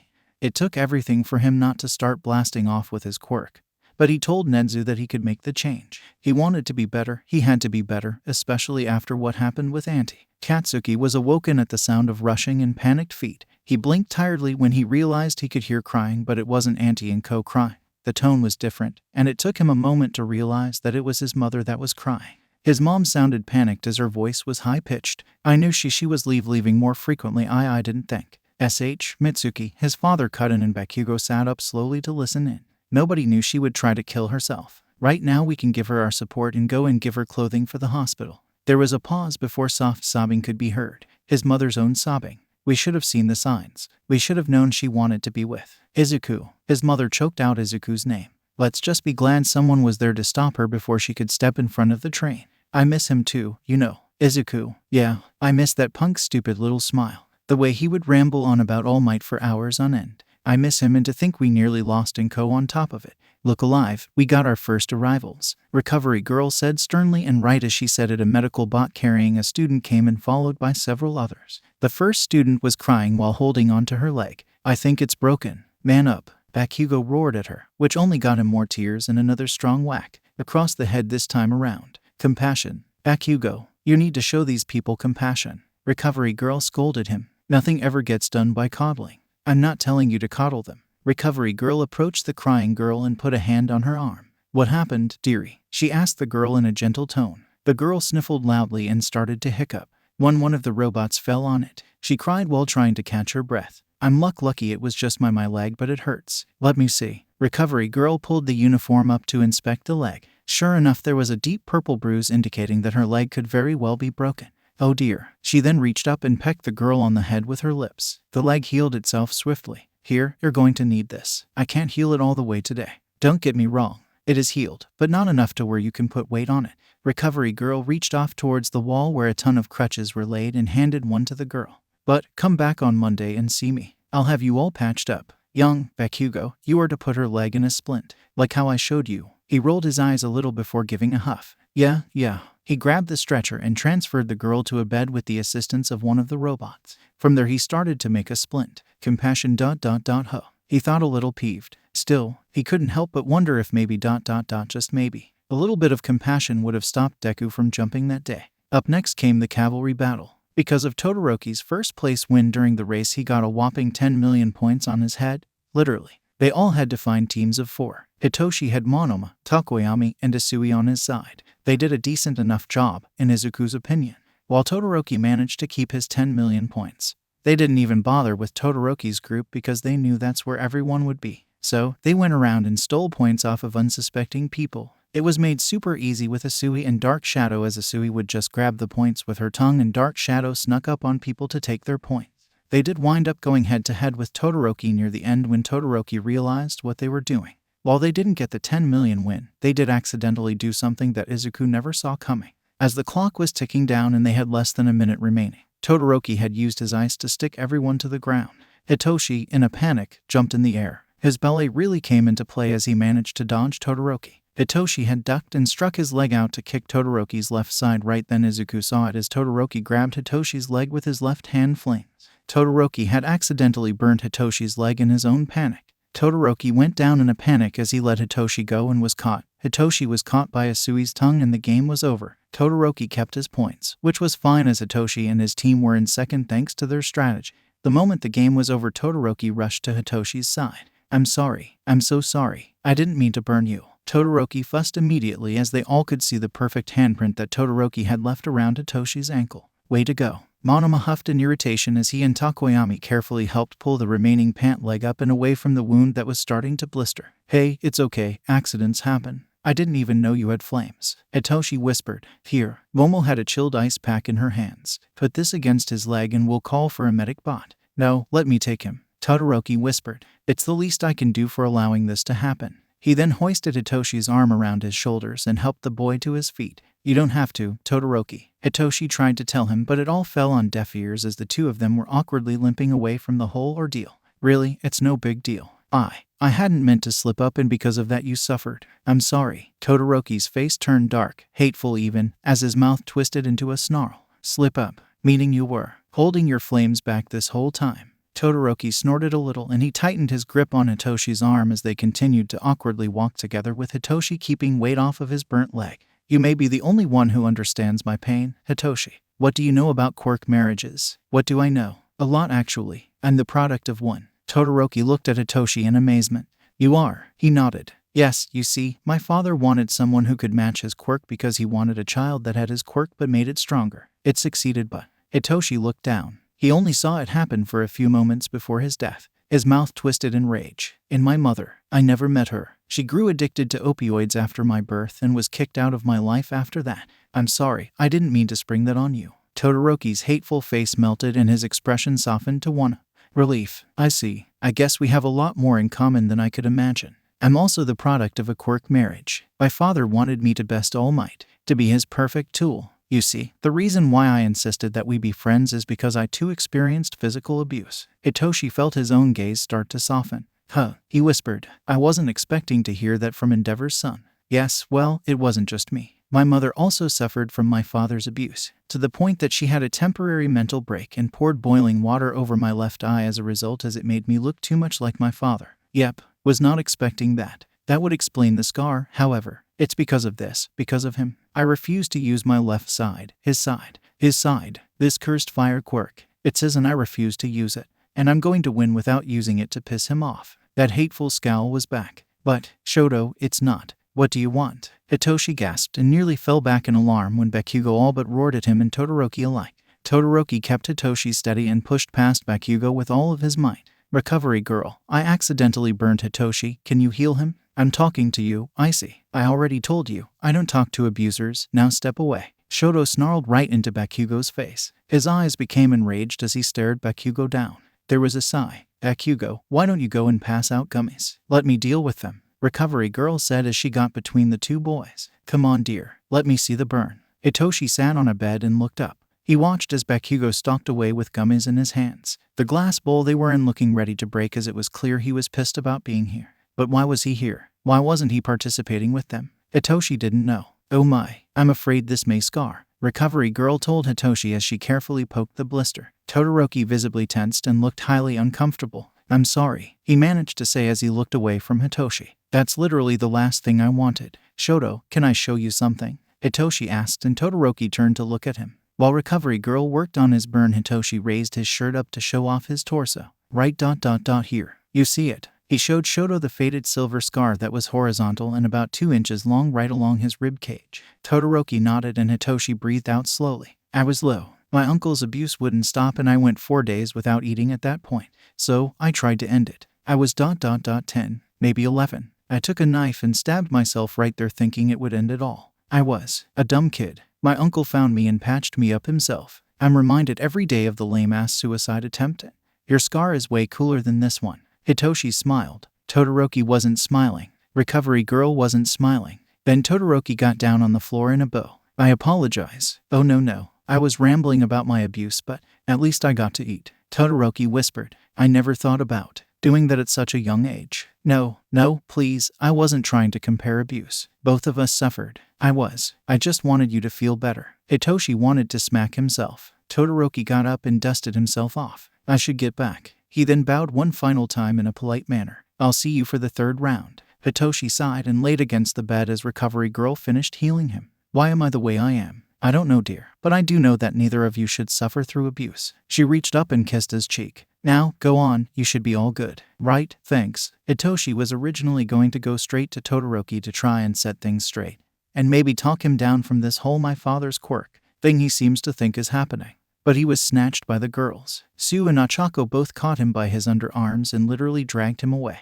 What's going on? He asked as the other Wana girls were hurrying towards the changing rooms. Mr. Aizawa apparently wanted us to be cheerleaders and we had no clue, Ochako said in a panic. Hitoshi let out a noise of disbelief. That doesn't. Don't worry about the cheer uniform, because we had no idea. I'm already making some on short notice. Momo told him, and any and all fight died the moment the words cheer uniform was spoken. Cheer uniform. Like ... the cute pleated skirts and crop tops. He had hearts in his eyes, he just knew this. Yep, that's why we grabbed you.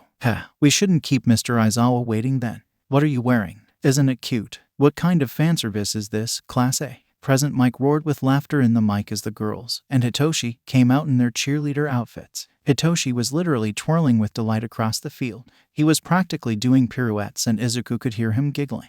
Denki was laughing and Izuku absolutely heard. I can't believe they fell for it. Momo screamed as she threw her pom-poms down.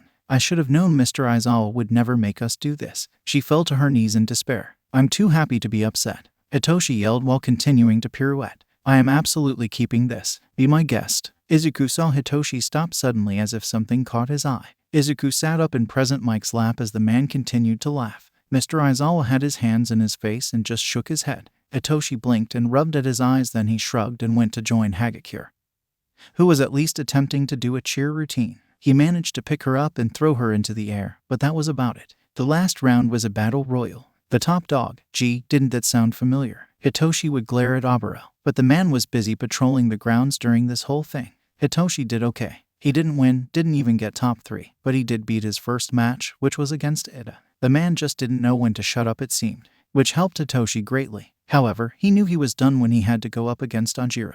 One whack and he was out of bounds. In the end, Monoma got third, Ajiro got second, and, surprising no one, Todoroki got first place. Just like that, the festival was over and it was time to go home, which was fine by Hitoshi. He was tired and wanted a bath. You did good, kid. Shouto pulled Hitoshi in as he, Oboro, Hizashi, and Eri started to walk towards the car. Moss resting across Hitoshi's shoulders. You're really not taking that outfit off? Nope, not until I get in the bath, he grumbled while moving his neck from side to side to make it pop and crack like a glow stick. Hitoshi turned towards Todoroki's yell and the boy was running for him across the school parking lot.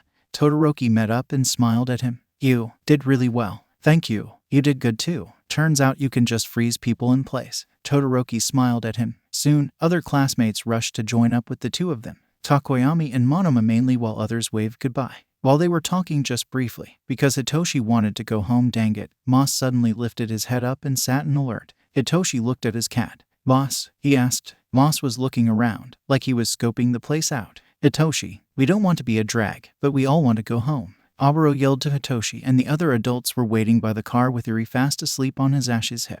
Coming, Papa, he called. Look, guys, Hitoshi. Hitoshi's whole world tilted the moment he heard his uncle's voice just a little ways away from him.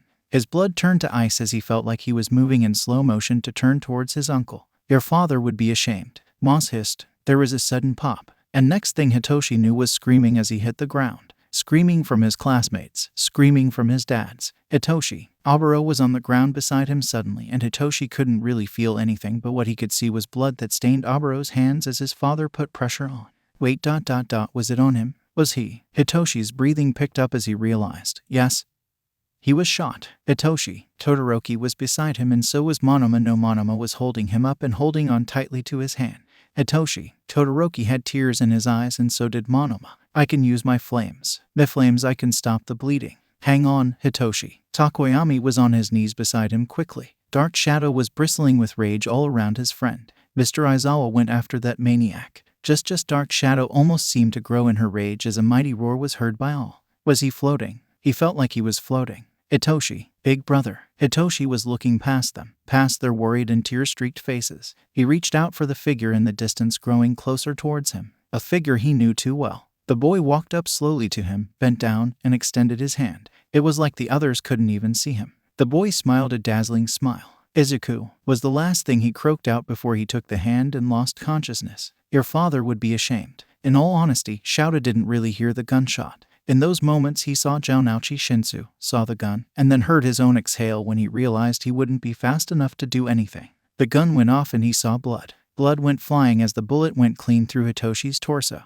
The blood splattered on the ground, blood pooling under a broken skull of a 13-year-old. It was only when Hitoshi struck the ground, all of his breath exhaling out in a startled gasp, did Shouta snap out of his stupor. Shouta looked towards Hitoshi and then to Jaunouchi, who was moving in slow motion, already running. It wasn't just Shouta who chased after Jaunouchi as he saw a green blur before hearing a yowl from an enraged Moss. Then, only then, did Shouta give chase. I'm going to kill him, he promised to nobody but himself. His thoughts went back to when he first had Hitoshi in his custody. The skinny rail of a boy with broken ribs and cracked teeth. The scared boy who couldn't bring himself to say more than 3 words to him and his husband. Shouta felt rage. He was a hunter and his prey was a cowardly man. Jaunouchi rushed away from the parking lot and towards the nearest alleyway he could find between 2 nearby buildings. Shouta, for the first time in years, felt absolutely feral, letting only his anger take a hold of everything as he ran with his capture scarf gripped so tightly in his hands that it hurt. His eyes burned in pain, but all he could think of was his anger and how was going to turn this man into a greasy, bloody smudge. He heard yowling, followed by yelling, and he knew he was getting close as he ran down the twisting alleyways. He was going to make this man pay for hurting one of Shouta's children. Izuku caught up to Jaunouchi before Shouta. It helped being a quadruped in times like these. It made him faster than humans. It was one of the few times Izuku allowed himself to really feel anger. He wanted nothing more than to feel his claws sink into Jonouch's flesh to bite him and not stop. Maybe if he were wiser, if he wasn't so compelled by his emotion, he would have known that the wall he put between himself and the other him was cracking as he let his emotions take over. "I'm going to kill you," he yowled and jumped onto Jonouch's back and climbed up to the man's neck. He bit into the side of his neck with his fangs, feeling the skin break and tasting blood. And just like that, the connection between him and the not him was reconnected as the wall broke just enough for his evil clone to peer inside and see just what was happening. And maybe just this one time it wouldn't be such an awful thing. "Are you back with us, brother?" Tamura asked as he got down on one knee so he and Izuku were eye to eye. "Master Izuku, do you need to sit?" Kurogiri inquired, and he pulled up a chair. "You went still for quite a long time." "I saw." Izuku looked at his hands before tightening them both into fists. "No, someone needs to be punished," he whispered. "And if we act fast we can get our hands on them before anybody else can." "Someone needs to be punished?" Tamura asked. "What do you mean?" "A man. He hurt my best friend. He must be punished." There was a light behind Izuku's eyes as he stared at his older brother. "Hurt your best friend? But I'm right here. Unless you're talking about the imbecile that shot me." Tamura grumbled while he looked at the bandages wrapped around his various healing wounds. "Not you." Izuku shook his head before turning and looking at the TV at the closing sports festival. And then at the screenshots that his brother had taken of the children laid in photographs on the bar. He looked through and found the picture he was looking one of his best friend. He was twirling around the field like an idiot while wearing that ridiculous outfit. "Hi to she." He then turned and showed the picture to Tamura. "He got hurt and we need to punish the man that hurt him and fast because the heroes are going to get to him before we do." Tamura hummed and looked at the picture. "You're really sold that this boy is your best friend, huh? Father even said in your memories you don't have a best friend. At least not before you ... well ... you know." Tamura inspected the picture and then looked at Izuku. Those big green eyes looked lively for the first time since the USJ. The sadness behind them just tugging at anyone who looked. His lip was close to quivering. "Urgh, fine." Tamura pinched the area between his eyes. "You're macking me soft and I don't like it. Where is he?" "An alley not far from UA. Just trust me, Kurogiri. Before we go I must ask ... do we have any wooden spoons?" The Namu seemed to raise an eyebrow. If he had one that was a wooden spoon. "Yes, I believe there's one in the kitchen. Would you like me to fetch it?" "Please, just leave it on the bar. And you just need to make a portal. Leave the rest to me." A portal was made as requested. Izuku stepped through it with ease and for a second all he saw was orange before the alleyway suddenly opened to him. He thought, almost a little disappointed when he watched as the bastard, Hitoshi's uncle, tossed a familiar green cat into a nearby dumpster. "Get out of this, you fucking freak," he roared as he put the lid down. "Damn," he thought as he continued to stare. It didn't take long for Hitoshi's uncle to notice him. The man jumped in alarm and sucked in a startled breath. Where the fuck did you come from?" "I'm just going to cut you off right there. I know a hero is coming after you. I know you need sanctuary." He offered his hand. "It would be in your best interest to come with me." Hitoshi's uncle took a step back in alarm at Izuku's bluntness. "The fuck?" "Tick-tock, old man. Because I have a feeling that the hero that's coming after you isn't going to just slap you with cuffs. If you get my meaning. He's going to beat you. Hard. This is the last time I'm offering you safety." Izuku looked up and smiled as he stared at the power lines. "I think that's him now." Hitoshi's uncle Ju. Something, not that it matters. Jonouchi looked in alarm as the hero eraser, that's what Tamura called him, was coming up and fast. If looks could kill, Izuku whistled, and that was all he needed as Hitoshi's uncle rushed to him in desperation. Okay.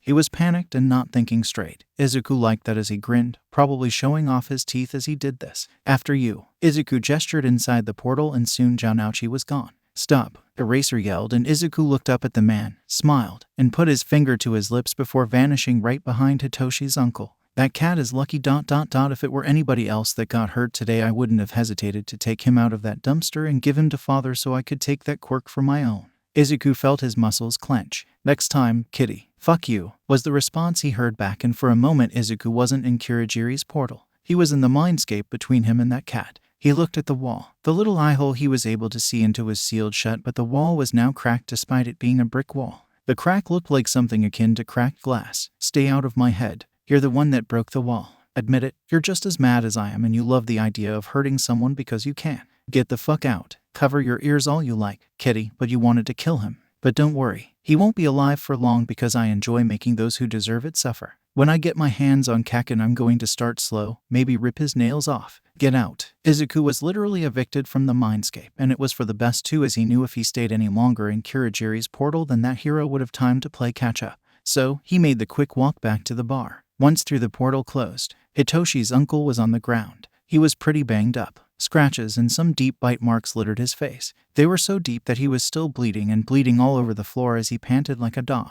Izuku crossed his arms as he walked around Jaunouchi. That kid must have fucked up if you felt the need to shoot him. Izuku approached the bar and, as requested, a wooden spoon laid in wait for him. He took it in his hands but put it behind his back as he turned back towards Hitoshi's uncle. "How do you know about what I just did?" he asked. "How did you even know I was being chased?" "I have my ways of knowing things." Izuku stepped forward. Thanks for the save, but I'm not going to answer to some snot-nosed punk. How about me?" Tamura stood behind Hitoshi's uncle, his arms crossed as he glared down at Jaunouchi like he was nothing more than an ant beneath his shoes. Tamura leaned down with his arms crossed. "Answer the question," he demanded in a low growl. He looked from Tamura to Izuku and he started to sweat like he realized the predicament he was in. "Okay, if you must know, that bastard was my nephew. I didn't originally go to that parking lot to kill him, but I had the gun and just seeing him, it filled me a rage. That boy brings out the worst in me and he was wearing that cheerleading outfit ... His nails were painted, and he called another man Papa. He disrespected my brother in every aspect. So, I did what I needed to do there." He found it wise to get into Izuku's face. "Happy?" Izuku smiled a toothy smile. "Not yet. You should have really gone with the heroes." Thwack. A man fell with a scream of pain when Izuku struck him across the face with the wooden spoon. Blood spewed out of his mouth as he fell to his side. A groan of agony could be heard as his body shook. He moved to his knees as his shoulders violently quaked. He looked over at Izuku, blood spilling from both of his busted lips and, look, a couple of his teeth were cracked. "What the fuck?" Thwack. Another hit, this time across his shoulders. Jaunouchi fell face on the ground as all the breath was taken out of him. "What's the matter?" Izuku kicked him to his side so his stomach was exposed. He raised the spoon above his head and brought it down hard across the man's gut. Thwack. A scream of agony erupted from Jaunouchi as he started to curl up to protect himself. "You like beating your nephew like this, right? So surely you can take it when someone does the same to you." Thwack. Against his thigh. Thwack. Another strike, this time against his ribs. Thwack. Izuku was just hitting the man blindly at this point. "Little brother, wait." Tamura grabbed Izuku's wrist to stop him from going for another blind hit. Izuku was breathing in and out heavily as he looked at the man. Jaunouchi that was now curled up and quaking violently waiting for it to stop. He had blood running down his chin and mouth from his busted lip and cracked teeth. Soft whimpers left his mouth while he tried to protect his with his hands. If Izuku was looking right, he had broken at least one finger on his right hand as the ring finger was bent at an odd and sickly-looking angle that would make most squirm. "Wait, this is the one you mentioned at the USJ. The one that beat his nephew with a wooden spoon." "Yes." Izuku nodded while sneering at Jaunouchi. He would lock his son into the cellar and wouldn't let him eat either. "He makes me sick. Another abuser who thinks he can get away with it." "I see." Tamura approached the man. "The reason I stopped you is because you're only going to break the spoon at this rate. You learn fast, baby brother, but you still need help it seems." Tamura got down and forced his arms under Jaunouchi and made the man twist forward against his will. No hands to protect his head. In fact, Tamura gripped his dirty hair tightly with his fingers, not all five as he kept his pinky extended. This way he, Hitoshi's uncle, was forced to watch. There, his more sensitive areas were exposed. "Well, have at it. PL please," he whispered as tears leaked from his eyes at a fast rate. "Mercy, that's rich. Did you ever give Hitoshi mercy? I gave that boy everything." "Lies." Thwack. Izuku struck him right against the neck, making the man gag. His face turned purple as he tried desperately to breathe. It looked like a fish out of water. Izuku even wondered if this man's eyes were going to pop out of their socket before he finally got his breath. He inhaled and then screamed. It was a blood-curdling scream of someone who knew that the end wasn't going to come easy to them. You treated him like an unwanted dog. You abused him every chance you got. And guess what? That's what we're going to do to you. So you better save your breath and stop that screaming. Izuku put the tip of the wooden spoon against the man's chin to make Jaunouchi look at him. "Because the worst is yet to come and we have no sympathy for abusive assholes like you."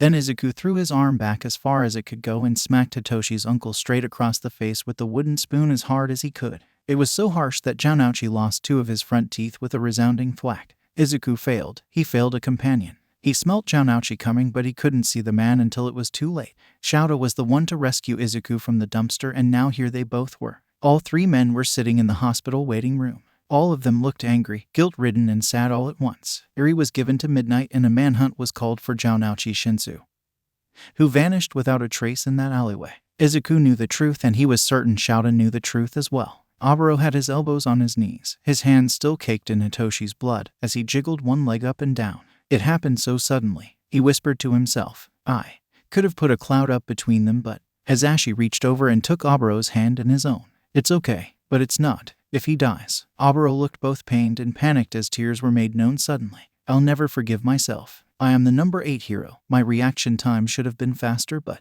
he looked at his hand before more tears started to leak down his cheeks. When it came to my own child, I was too slow. We all froze. Aburo. Shadow whispered. I didn't even react until the bastard was running, and even then I was too slow. He got away from me. Hazashi looked away. At least you two did something. All I could think was making sure Eri couldn't see what happened. Big brother. Hazashi pulled Eri up and held her close, turning his back towards Hitoshi and Aburo.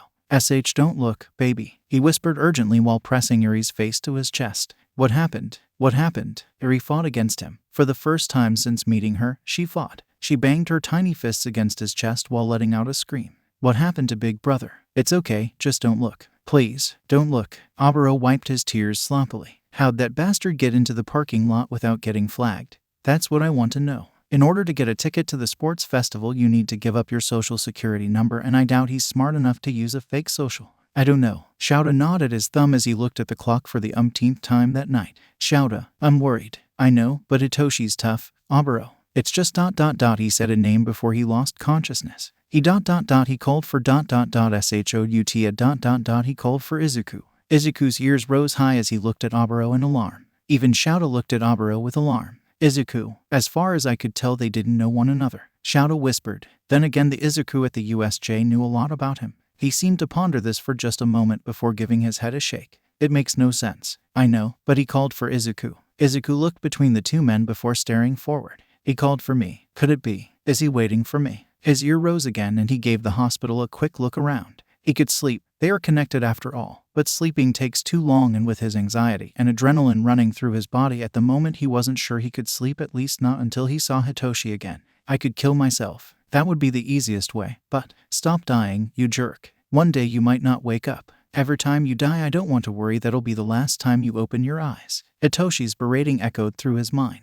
Izuku sat with lowered ears. He hated it, but it seemed he was going to have to wait until he could calm down enough to get some sleep. Then he looked up at the three men. They all looked like a wreck. He walked up to Aburo and rubbed his head against the man's leg. Aburo sniffled and looked down at Izuku in surprise. Hey, I bet you're worried too, aren't you? He whispered and picked Izuku up to hold him. Izuku started to purr. It wasn't loud, but it was enough to almost immediately calm Aburo down as the man pressed his ear against Izuku's chest, and Izuku kept the purr going soft and steady. Aburo gently kneaded the area behind Izuku's head and gave a shuddering breath. I know you have to be worried like the rest of us. You have no idea. Izuku mewed, but Aburo just took that as a yes. Don't worry, he'll be okay. I hope. The end of his sentence was so small that if it wasn't for Izuku's enhanced hearing, he might not have heard him. The others certainly haven't, as they looked on to try and distract themselves. He would jump between the three of them, doing his best to soothe them. It wouldn't be until another hour until a doctor would finally emerge from the Hitoshi Shinzu. The doctor called, and instantly all of the men stood with Aburo holding Izuku in his arms. The doctor gave Izuku a once-over before looking at the men. He gave a tired sigh and rubbed at his sunken eyes. Let's start with the good news. Yeah,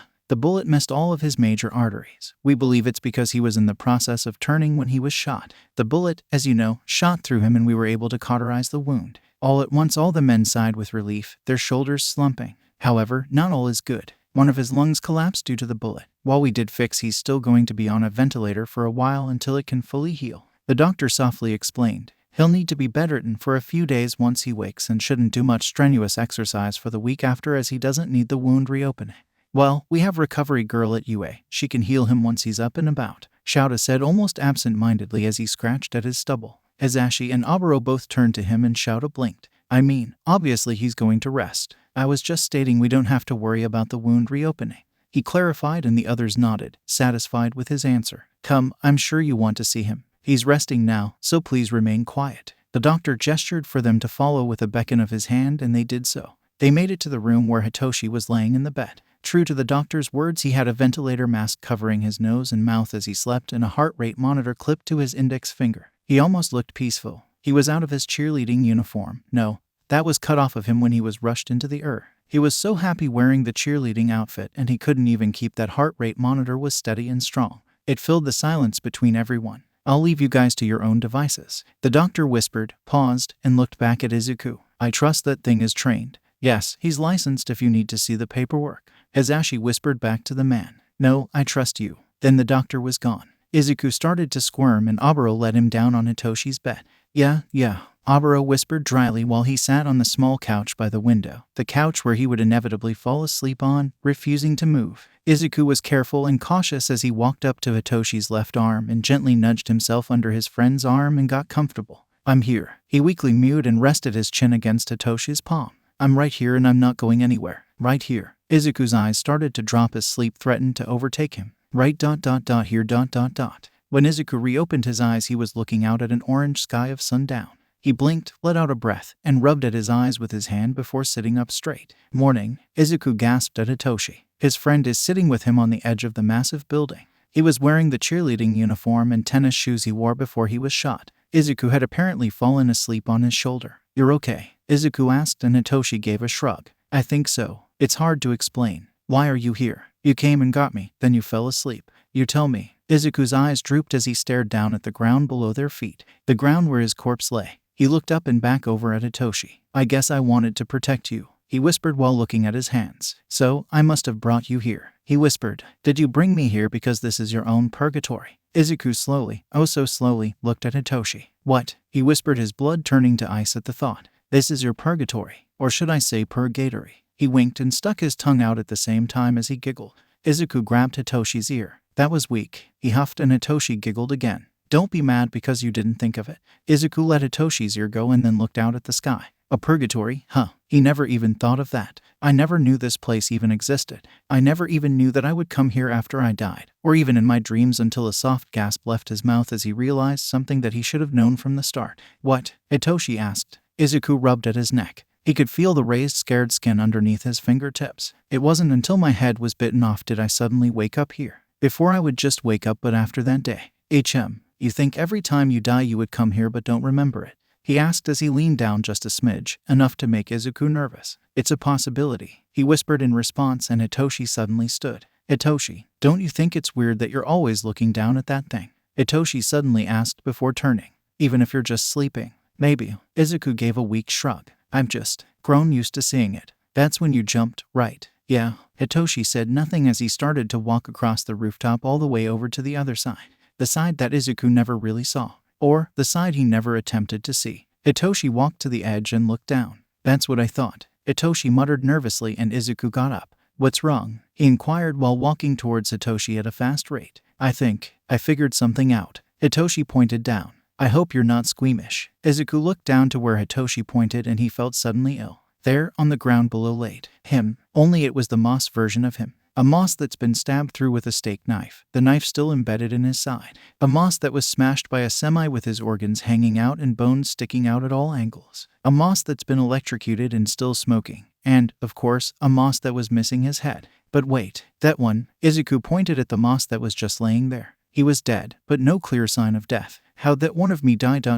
When did I die like that? Hitoshi frowned. I don't know. He crossed his arms. So, I'm right. This is a purgatory. This is where you go when you heal, I'm willing to bet. You were injured so badly by losing your head that it woke you up to this place and thus are able to come and go as you please. You're in the void of life and death while healing, and yet you keep coming back to your old body lying down there. Hitoshi pointed to the other side of the building. A soft and curious hum left Izuku's throat. And I brought you here. I literally brought you here. Then it hit him. Because I wanted to heal you. I wanted to give you a chance. By bringing you here I must have done something to increase your survival rate. But what? You brought me to the void between life and death. You suspended me in a weird sense of the word. Huh. Izuku tilted his head in confusion at Hitoshi. To suspend, temporarily prevent from continuing. You stopped me long enough for the doctors to heal my body. Maybe by taking my soul to this place it wasn't able to die. I dunno, I'm not the one in charge of this purgatory. You might be right about that. Izuku looked back down at all the dead mosses. I have to admit to you, Hitoshi, I don't know much about my own quirk and its abilities, and that scares me. Yeah,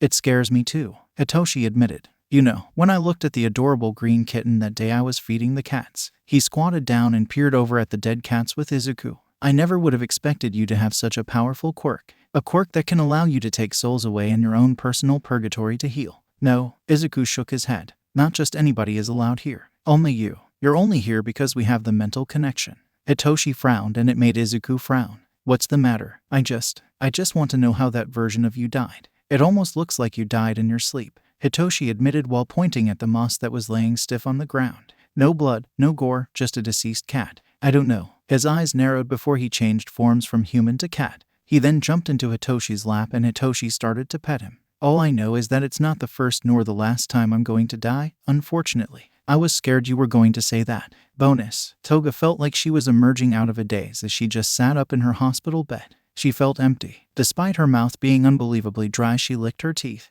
More specifically, her canines. They felt normal. So they managed to take my quirk. She thought before flashing back to that night. Isn't it a little too cold for someone like you to be out this late? The raspy voice from the bar spoke out to her. The door opened just enough to let the light from the place fill the small area in which Toga was walking.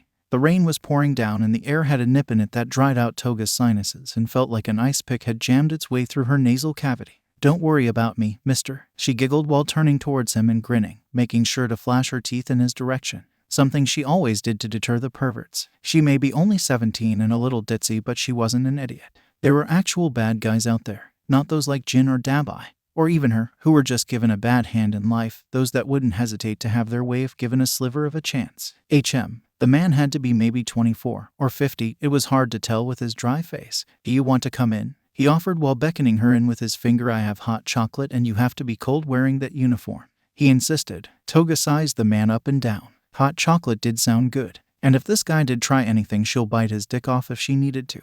Okay. She continued to giggle like a schoolgirl as she practically skipped into the bar. Kirigiri, 2 hot chocolates, the raisin of a man said while leading her inside. The hot chocolate was laced. She had no idea how they did it because she watched the smoke guy make it the whole time. But they laced it with some sort of drug. They knew exactly what to expect with her because once she realized what had happened, she went on the offense and managed to bite the raisin creep, to which she was knocked into the wall by the orange smoky guy Kirigiri. She transformed into the crusty man, but just as suddenly her quirk was gone and she fell to her knees in a woozy state. She still remembers what the man said to her as he grabbed her and pulled her to her feet. Don't worry, we just want your quirk, nothing more, nothing less. It's going to someone a little more deserving. Toga let out a primal scream while bashing her fist into the nightstand next to her hospital bed.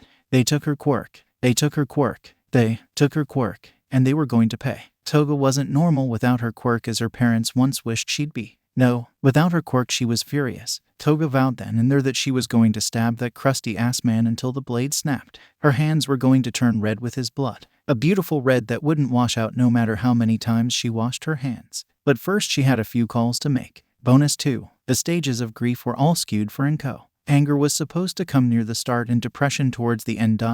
So why was she so angry? Why did she want to shun and shame the world as a scorned woman to scream at the top of her lungs? Maybe it was because she was locked up in this mental hospital and only allowed to see the sun once a day when it was time to go out in a tiny fenced-in garden with doctors, nurses, and guards watching her to make sure she didn't escape into the night. She was trying to keep her anger in the back of her mind. For now, as she sat in the common room to read some dime store novel, Inko typically stayed away from the others. She didn't want to talk to others. She just wanted to be good and get out of this hellscape. Well, today, fate had plans it seemed. I don't mean to bug you. A soft voice spoke to Inko and she looked over her shoulder at the other woman. She'd seen her around in therapy groups. Ray, something. The woman who looked like an ice princess. If Inko was right, Ray could make ice. Maybe that's why Inko thought of her as such. But, I was wondering if you wanted to play a game of war with me, she asked sweetly. Inko was ready to turn her down and to just go back to her reading, but there was something in those gray eyes. Something familiar and sad. Sure, Inko sighed while folding a corner of her book over and shutting her book. I was getting bored anyway. She only half lied. Ray clasped her hands together happily. Yay, I haven't had anyone to play with for so long. Most people avoid me. Really? Inko had a hard time believing that. Ray looked so likable and approachable. It's a long story. Ray sat next to Inko on the couch and started to shuffle the cards. Then, once shuffled, she began to hand them out to one another. Together they started to play and Inko started to have fun. Not an overwhelming amount of fun, but enough to help ease the pain inside of her just a little bit.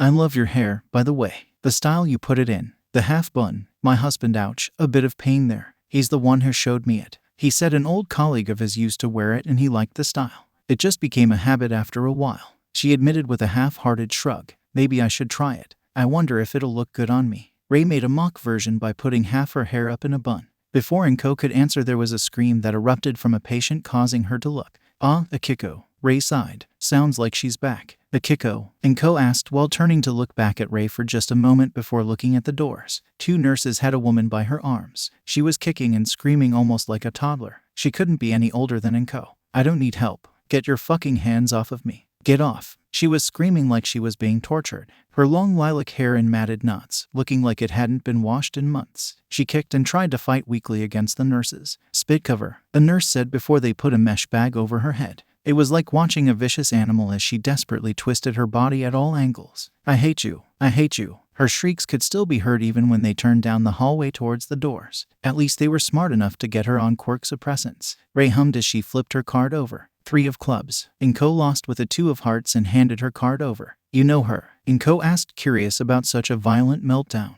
Not officially. As someone forced to live here, I tend to learn the names of regulars and know who to avoid if they don't avoid me first. She placed down an ace and Inko put down a 10, another loss. Akiko is a regular. She's in and out all the time and constantly trying to escape when she's forced back in here. Oh, is she an avoid? Inko won this round with her own ace, thus claiming Ray's king. Ray made a so-so gesture. She's fine once she's forced into sobriety, but that's going to take a few days. I'd avoid her until then. Inko looked at the cards laying on the table before it. Ray, how'd you know that I'm not someone to avoid? It's your air about you. You seemed lonely, like everyone treated you like glass. So, I thought maybe I'd try to actually talk to you like a person. Ray placed a 6 down as did Inko. More, both women said at the same time. Inko won with an ace and got to keep all 10 cards for her growing pile. And trust me, as someone who knows the feeling, nothing is going to break you down more than that. She smiled at Inko. Inko produced just the tiniest smile right back. That was something she didn't know she needed to hear.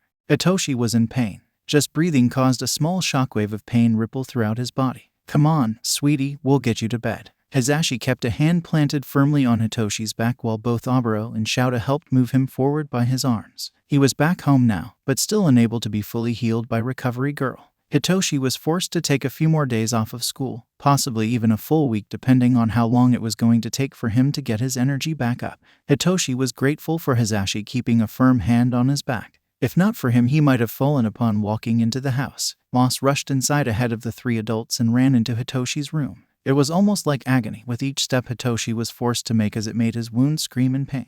Still, Hitoshi was strong. He wasn't going to let something like a gunshot wound make him cry. They walked one painful step at a time until they eventually made it to Hitoshi's room. Moss had arranged Hitoshi's pillows and opened up his covers, making it easier on the others and easier for them to get Hitoshi into bed. TCH. Hitoshi hissed as he gnashed his teeth to keep from crying out when he was halfway down to his bed. I'm good, he whimpered. Shouta continued to gently place Hitoshi down on his bed with the help of Oboro and Hisashi both. Hitoshi wiggled under his covers as he rested in his bed, and Moss grabbed the ends of his covers and pulled the covers over Hitoshi's body and up to his neck. Thanks, guys, Hitoshi whispered. I'm sorry for everything. He swallowed hard and pulled at a thread on his blanket. Don't apologize. What happened wasn't your fault, Oboro told him gently and ran his fingers through Hitoshi's hair. We're just glad you're okay. Do you need anything? Hisashi asked in a gentle tone, and Hitoshi shook his head. No, but thank you. I just want to get some rest. Good choice. Shouta ruffled Hitoshi's hair very gently. I'm going to get you some water and leave it by your bed. If you need to use the bathroom, call one of us on your phone. We'll help you out of bed, he instructed while Oboro and Hisashi both stood by. Get some rest, was the last thing he said, and then left Hitoshi's room. We're right here if you need us, Oboro whispered and gave Hitoshi a soft kiss on the head before leaving. Hisashi was the last and he squatted down so they were level. Don't hesitate if you need anything. You guys don't have to dote on me, Hitoshi weakly croaked as Hisashi gave him a sad smile. Sometimes you deserve to be doted on, kid. This is one of them. Then, like Oboro, Hisashi kissed the top of Hitoshi's head. We love you so much and we nearly lost you. Right now, we're just glad you're okay. He ran his fingers through Hitoshi's soft purple locks a few times, his eyes soft, caring, and loving all at the same time. Get some sleep, okay? And don't hesitate to call if you need help. Another firm and loving kiss on the top of Hitoshi's forehead. Hitoshi smiled weakly as Hisashi left, shutting the door behind him. Moss hopped over Hitoshi's body so he was on his right side, and he wriggled his way under Hitoshi's arm. You don't have to sleep beside me. You haven't eaten anything all day. You have to be hungry. I'm not that hungry, and I'm not leaving your side until otherwise, Moss told him firmly before he flopped over on his side almost lazily. Hitoshi smiled and gave Moss a scritch against the chin before laying his hand down and getting comfortable in his bed. He was out like a light before too long. Hitoshi had been home an hour, maybe 2 at most, when there was a rapid knock at the door. All 3 men jumped in alarm at the knocking. Fearful that someone needed help, they rushed to the door. There, Monoma, Momo, Todoroki, and Takoyami all stood. Whoa, Shouta breathed as he was the one to answer the door first. He certainly wasn't expecting to see his students, but then again, they were eyewitnesses to Hitoshi getting shot. Hey kids, Hazashi had a nicer approach. Yes, Hitoshi's home, but he's asleep right now and not up to talking to visitors. Maybe come back in a couple of days, okay? He urged. There was a solid second of silence before all of them moved their hands from behind their backs. Yes, Shouta was now aware of the fact that they all had their hands behind their backs and was ashamed to say he didn't even realize it.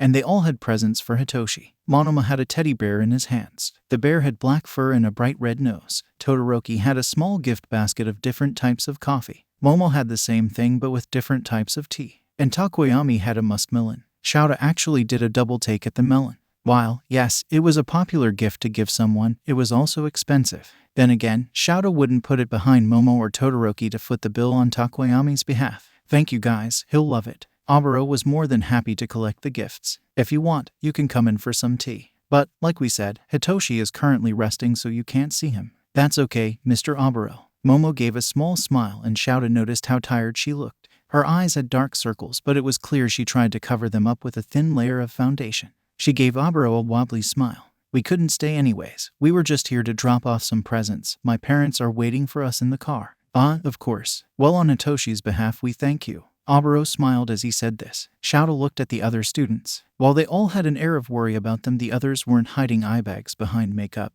That being said, Monoma did have eye bags, he just wasn't hiding them. Thank you guys, please, if you need it, get some rest. Shouta told them and they started to move away from the door. Oh, and Monoma. Yes, sir. Monoma turned to look at him. I'll see you on Monday, right? He asked with a tiny smile and Monoma had some light return to his eyes. I'm in Class A. He whispered with hope in his eyes. You got third place. I'd say that's more than enough to gift you a spot in my class, but understand something. I am not Vlad. I will push you to your very limits. Do you think you can handle it? Shouta asked him and Monoma's eyes became determined and he nodded firmly, which made Shouta smile. Then, I'll see you on Monday. Monoma had a smile on his face as he turned and walked away from the door. Shouta then shut the door once the children were all gone. How nice of them. I'll be sure to give these to Hitoshi when he wakes. The bear I can give him now. Aburo hummed. I just can't believe Takoyami got him a melon. Those things are expensive. Hazashi weighed the melon between his hands before gently knocking his knuckle against it to listen to the hollowness. He did see his friend get shot. I'd fork over the money for a melon. Aburo commented while putting the other things on the table. I'm going to go and gift this to Hitoshi. He told them before vanishing. Well, Shouta opened his mouth to say something to Hazashi when there was suddenly another knock at their door. They looked at each other in shock before Shouta walked to answer the door. Shouta opened the door and was greeted with a massive stuffed cat. It was a calico with an orange ring around its beady plastic eyes, a black paw, and a black-tipped tail. The cat was long, not wide. What the fuck? Shouta whispered and Toshinori brought the cat down so his face was seen. The cat was so long that it was about half of his beanpole size. I heard about young Hitoshi, and so I rushed and found the best stuffed cat on the market. I figured he'd like it. He likes cats, right? Toshinori asked and handed the toy off to Shouta.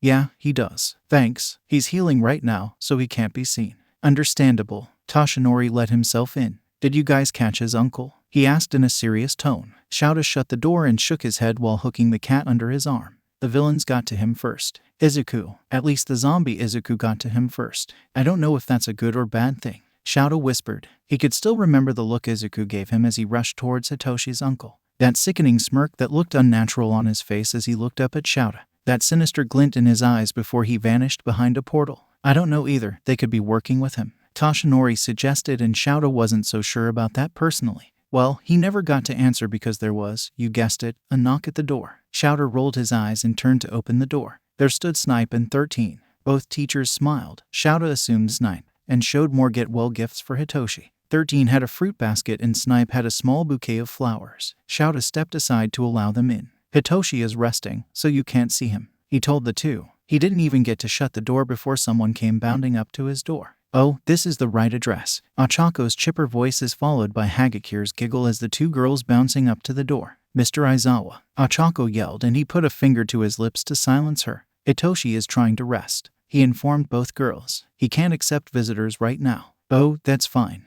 We just wanted to give him these. Achako produced a small bracelet that looked braided with all sorts of colors and was handmade while Hagakir showed Shouta a small stuffed bear wearing a tutu. Oh, and this is from Denki. Achako grabbed the bag that was off of her shoulder and pulled out a stuffed Pikachu. This is from Ajaru. She then handed him a manky. And this final one is from Jiru. And from her bag she pulled out an espion.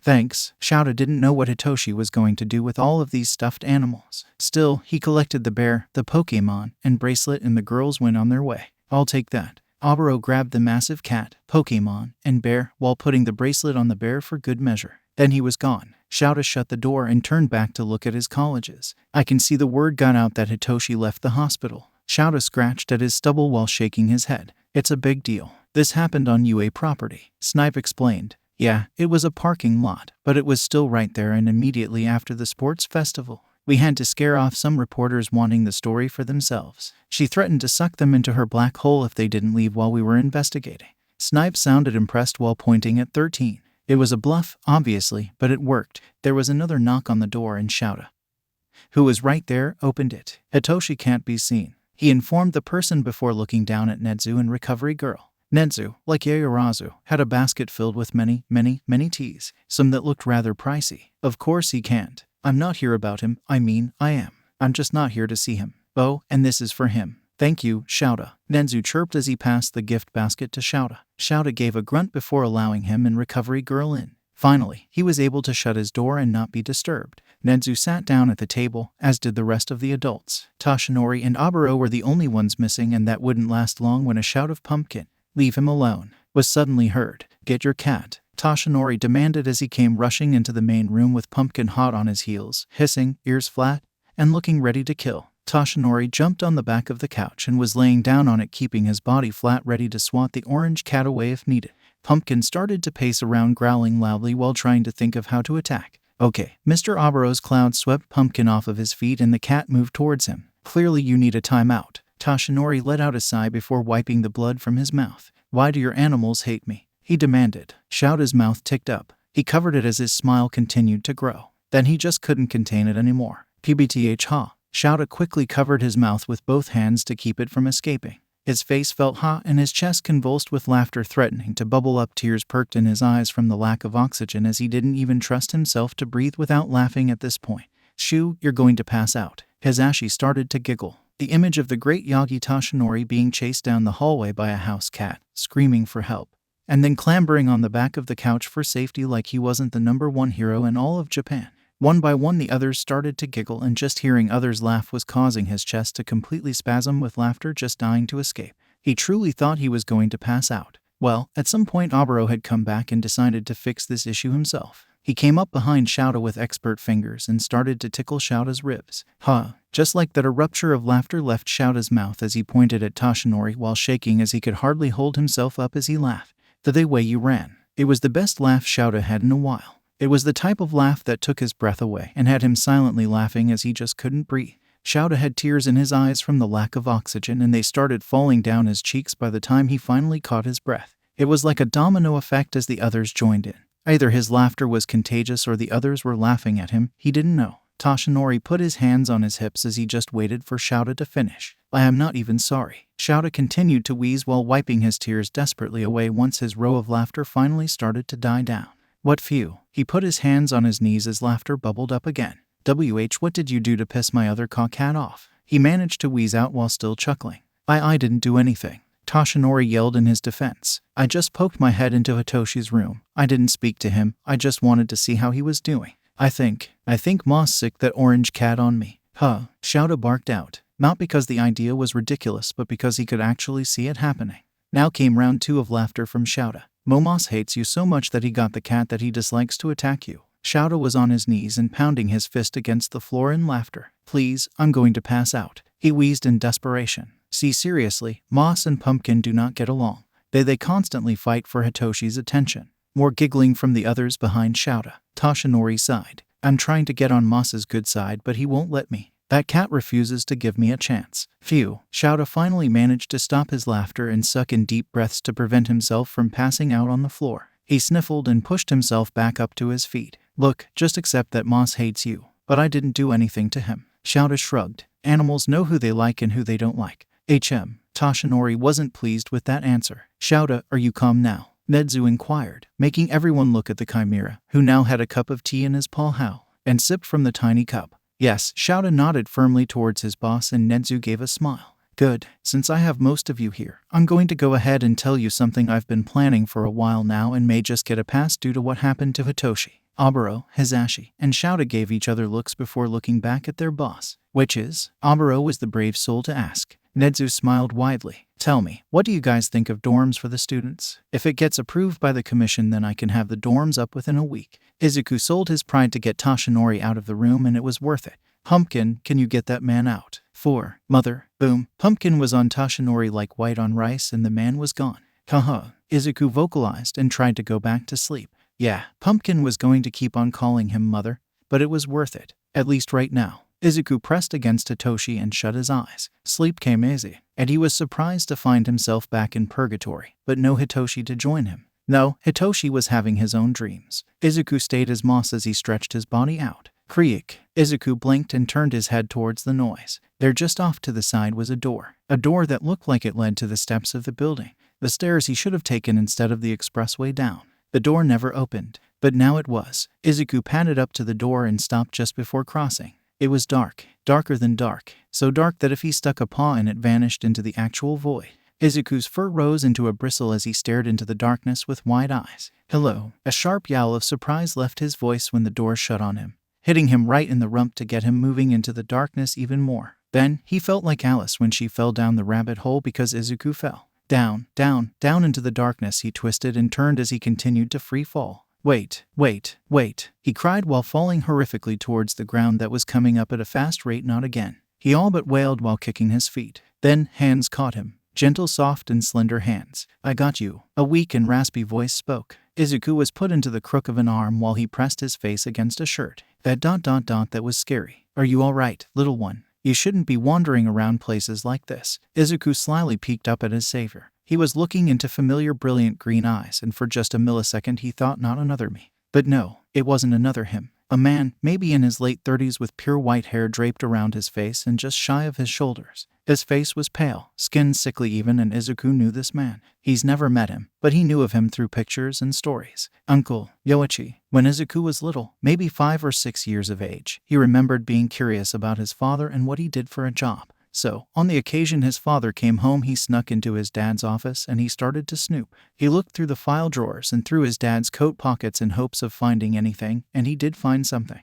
He found a picture hidden away in one of his father's coats. It was a picture of his dad and another man. His dad was standing in the photo while the other man was sitting. His father looked broader and slightly different in a way that Izuku couldn't really describe aside from the white hair that was. The man he was standing next to, whom he had his hand on this man's shoulder, also had white hair. His hair was longer than Izuku's dad and was hanging around his face. He looked so pale and sickly. His eyes were the exact same vibrant green that Izuku had. What are you doing, little one? Izuku jumped at his father's voice and held the picture close to himself out of reflex. I'm sorry, he whimpered. I just wanted to see what you did for work. Oh, his father had a smile on his face before coming up and picking Izuku up to hold him. And what do you have there? A picture. Izuku whimpered and ducked his head down before handing the picture back over to his father. Who is that man? His father looked at the picture and had a fond smile on his face. That, my darling boy, is your uncle, Yoichi. Uncle Yoichi. Have I met him before? No, he died before you were born. Oh, how sad. I know. I loved him very much, and I'm sure he would have loved you. Uncle Yoichi. Izuku gasped once it clicked just who this man holding him was. Uncle. The man sounded confused as he repeated the word. I don't ever remember being related to a cat. He had a smile on his face as he teased Izuku. He then tapped his nose and Izuku noticed that his finger was cold. Like ice almost. I also don't know of many cats that can talk, though with the quirks I've seen. He made a noise and repositioned Izuku. He now held Izuku from under his arms and at arm's length. It's not an impossibility. No, hang on. I'm the son of Hisashi Midoriya. I'm Izuku Midoriya. Izuku told his uncle as he just dangled in the man's hands. Midoriya. I'm not related to any Midoriyas. Yoichi shook his head firmly. Izuku stared at Yoichi almost blankly as he didn't understand. Aren't you Yoichi Midoriya? I'm Yoichi Shigaraki. Shiga ... Wasn't that the name of the man at the USJ? Tamura. Izuku felt a little lost because he remembered his father saying that Yoichi was his brother. What was it that he and Nedzu talked about all of those weeks ago? What was that man's name? The man that Nedzu insisted was Izuku's father. Oh, Izuku paused to let his thoughts collect. Yoichi tilted his head in confusion. Yoichi. Izuku wasn't expecting another person to be speaking and he turned in alarm. There stood a man who bore a striking resemblance to Bakugo Katsuki. only he had a neck scar across his face. He approached and looked at Izuku in surprise. I've heard of picking up strays, but how did this guy even get here? I don't know. He says I'm his uncle. The Bakugo lookalike looked at Izuku and then at Yoichi. That's a cat. All for one. Izuku gasped once he finally remembered the name. Silence. Lookalike and Yoichi looked at him like he was just saying a name he wasn't supposed to say. Does that name mean anything to you? Because Nedzu is sure that that man was my father. Your father is all for one. Yoichi whispered with wide eyes. But you're a cat, that doesn't make any sense. Oh, hang on. Izuku wiggled and Yoichi let him go with ease. Once on his paws, Izuku transformed into his human form. He sighed and ran his fingers through his curls before turning to face his uncle in this second person. My name is Izuku Midoriya. I wasn't always a cat, I was human once. Both men just looked confused as they stared at him. You have a transformative quirk, Yoichi finally inquired as he was trying to piece everything together. What? No, I died. He shook his head firmly. I died in this body. He pointed to himself. And I woke up like this. And he transformed back into a cat at will. I was human when I died and I was reincarnated as a cat. But I kept all my memories. He whispered the end as he curled his tail around his paws and stared at them cautiously. But Yoichi leaned down and picked Izuku back up from his underarms. You're my nephew. Yes. Izuku nodded firmly once again. If this is true, you looked young when you died. The second man joined in and Izuku felt a frown form. It's true, because I killed myself. He admitted, and once again both men became concerned. And when I woke up I was ... like this. And now I physically can't die. Not anymore it seems. He shook his head slowly, almost sadly. So ... why are you here? Yoichi looked up from where Izuku fell and Izuku looked up as well. There was no evidence of the purgatory from where Izuku just came from. It just opened up for me. Izuku whispered as he continued to keep his gaze upwards. What is this place anyways? Izuku looked around and he was in what he could only describe as the actual void. Darkness encroached around them and threatened to descend upon them and swallow them whole. This is... Yoichi paused and seemed to think about what he wanted to say. This is my home, my world. Your own purgatory? Izuku asked once he finally looked at the two of them again. You could say that. Yoichi whispered while he looked around as well. It just doesn't make any sense as to why you're here. You shouldn't be here. Maybe it's because you're both related? The lookalike suggested with a shrug of his shoulders. Izuku looked between Yoichi and the Bakugo lookalike and gave a soft hum. That doesn't sound like an impossibility, he muttered before looking at Yoichi. It's just the fact that after all these years, your stupid brother keeps reproducing. Excuse me. If Izuku wasn't in cat form he would have raised his eyebrow in question. Yoichi's face darkened at this as he almost seemed to sneer in his anger. He needs to get new bodies from somewhere, I suppose. He grumbled. Maybe your death wasn't the worst thing to happen to you. No offense or anything. You may have escaped a fate worse than death. I'm sorry. Izuku gasped because what the fuck did this guy just say? You were unaware. About all for one. You see, there were two brothers. Izuku rolled his eyes. I was told the story, I just don't understand. Well, it's simple. My brother has learned his own ways of being immortal. His ways are a little unconventional to say the least. He's learned how to transfer his soul and being into that of a willing, or sometimes unwilling, host. Someone who can handle his power for all it's worth. Yoichi delicately explained. So, what does the bastard do? He keeps having kids because who better to be able to hold his power when they're older than a child of his own bloodline? The lookalike joined in with a snort. It's not always the case, of course, but it has happened. I bet he's fuming he lost you. That's not true. A sudden and fervent flare of anger erupted inside of Izuku at this accusation. His father was a good man, maybe that wouldn't be the best thing to say. My dad loved me. He didn't use me to be his next puppet. And for your information, he left once it came out that I was quirkless. Well, Izuku knew that was a semi-lie because his father didn't leave until 2 years later after his diagnosis. Not only that, but if the story Nedzu told him was true, his father would have to be extremely injured to the point of permanent bed rest. Still, Izuku's point stood. So, there. Not buying it. Yoichi sighed and put Izuku back down on the floor. At least not the whole part about abandoning you. If anything, Yoichi's striking green eyes almost seemed to harden, to narrow, as he stared down at Izuku. He would have protected you. He wouldn't have wanted you to get hurt or even caught in the crossfire. Izuku blinked at this. But surely his other children. There's only a handful that we know of. Most are dead. Not by him but by old age. One dead by him for his immortality, and the remaining ones alive. Not that I can remember who they all are at this point. 200 years tends to make the memories fuzzy. Yoichi sighed as he tried to think about it. I think they just moved on to have their own lives. Some even have quirks similar to his, but none were able to fully copy all for one on a grand scale. There was silence and Izuku looked at his paws. This was a lot to take in. Like, a lot. You're probably the first quirkless son he had in a century. Yoichi's eyes were piercing as he just stared into Izuku's eyes. And you killed yourself. I bet that devastated him more than anything. Because you and I look so similar. Yoichi whispered. They didn't look that similar. It was mainly the eyes. Is that why he changed my body? My physical body? What do you mean by that? The lookalike almost seemed to gasp in shock at what Izuku was implying. I mean ... he dug my body out of its grave and he did something ... he ... brought my body back from the dead.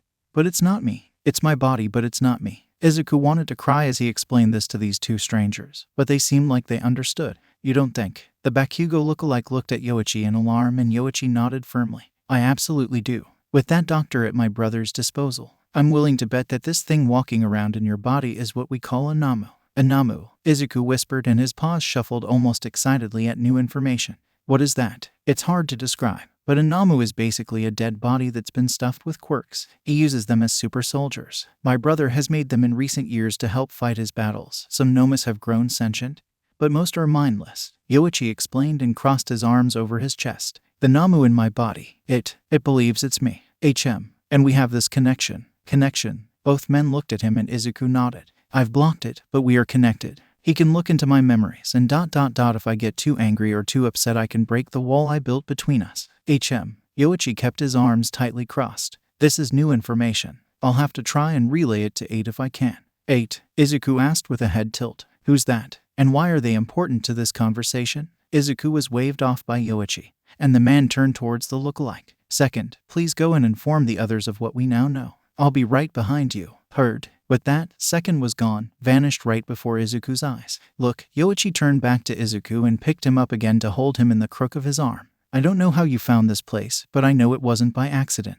You may be the key we need to help take down my brother. If this other you can see into your memories, then surely you can do the same to him, right? Izuku didn't think about that, and even still he didn't think about it for too long. Take down Dad. He's not a good person. Izuku, surely you figured that out by now. Yoichi's voice was now stern as he almost seemed to be looking down on Izuku. He dug up your grave and desecrated your grave as well as your corpse to make a monster. He's a power-hungry fool who trapped me in a vault under the guise of keeping me safe. He's not some loving father. He's a sick man. It finally seemed to click for Izuku as his body slumped and withered. But ...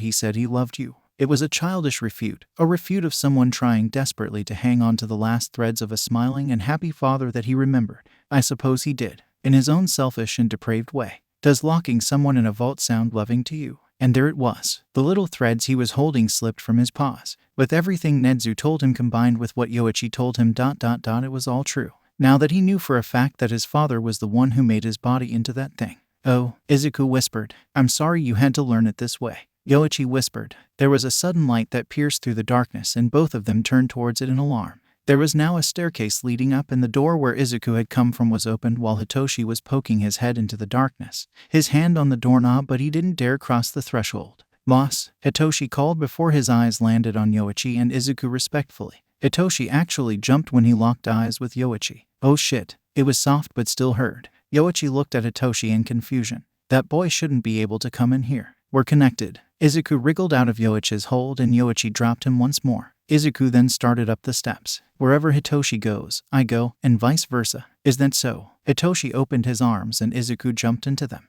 Hitoshi didn't speak to Yoichi.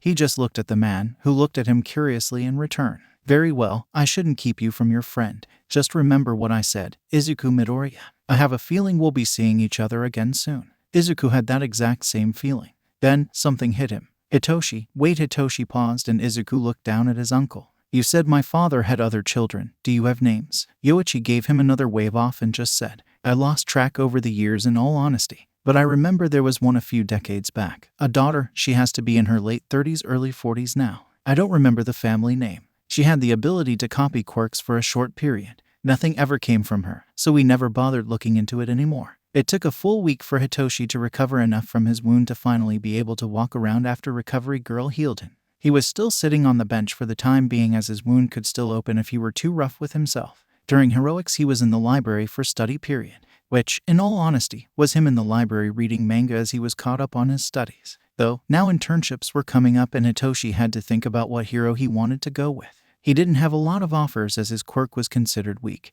but he was shocked to see he had Endeavor of all people offering him a spot. Endeavor sounds like a dick, but he touched his tongue as he spoke softly to Izuku. He's a really high-name hero, and if he wants me, that could give me the leap I need. To ch. Hitoshi moved a little too quickly to show Izuku this and agitated his wound. He put his hand over his wound and Izuku jumped into his owner's lap. Relax, Izuku ordered, and Hitoshi gave him a wobbly smile. You try to relax when every move you make feels like a hot poker directly to the chest. Good point. So, Izuku started to loudly purr, as his purring always helped keep Hitoshi calm. Sit back, at least there you go. Hitoshi sat back in his seat and put the paper down on the table he was sitting at. I hate this, Moss, Hitoshi finally admitted through gritted teeth. I just want the pain to stop. I know.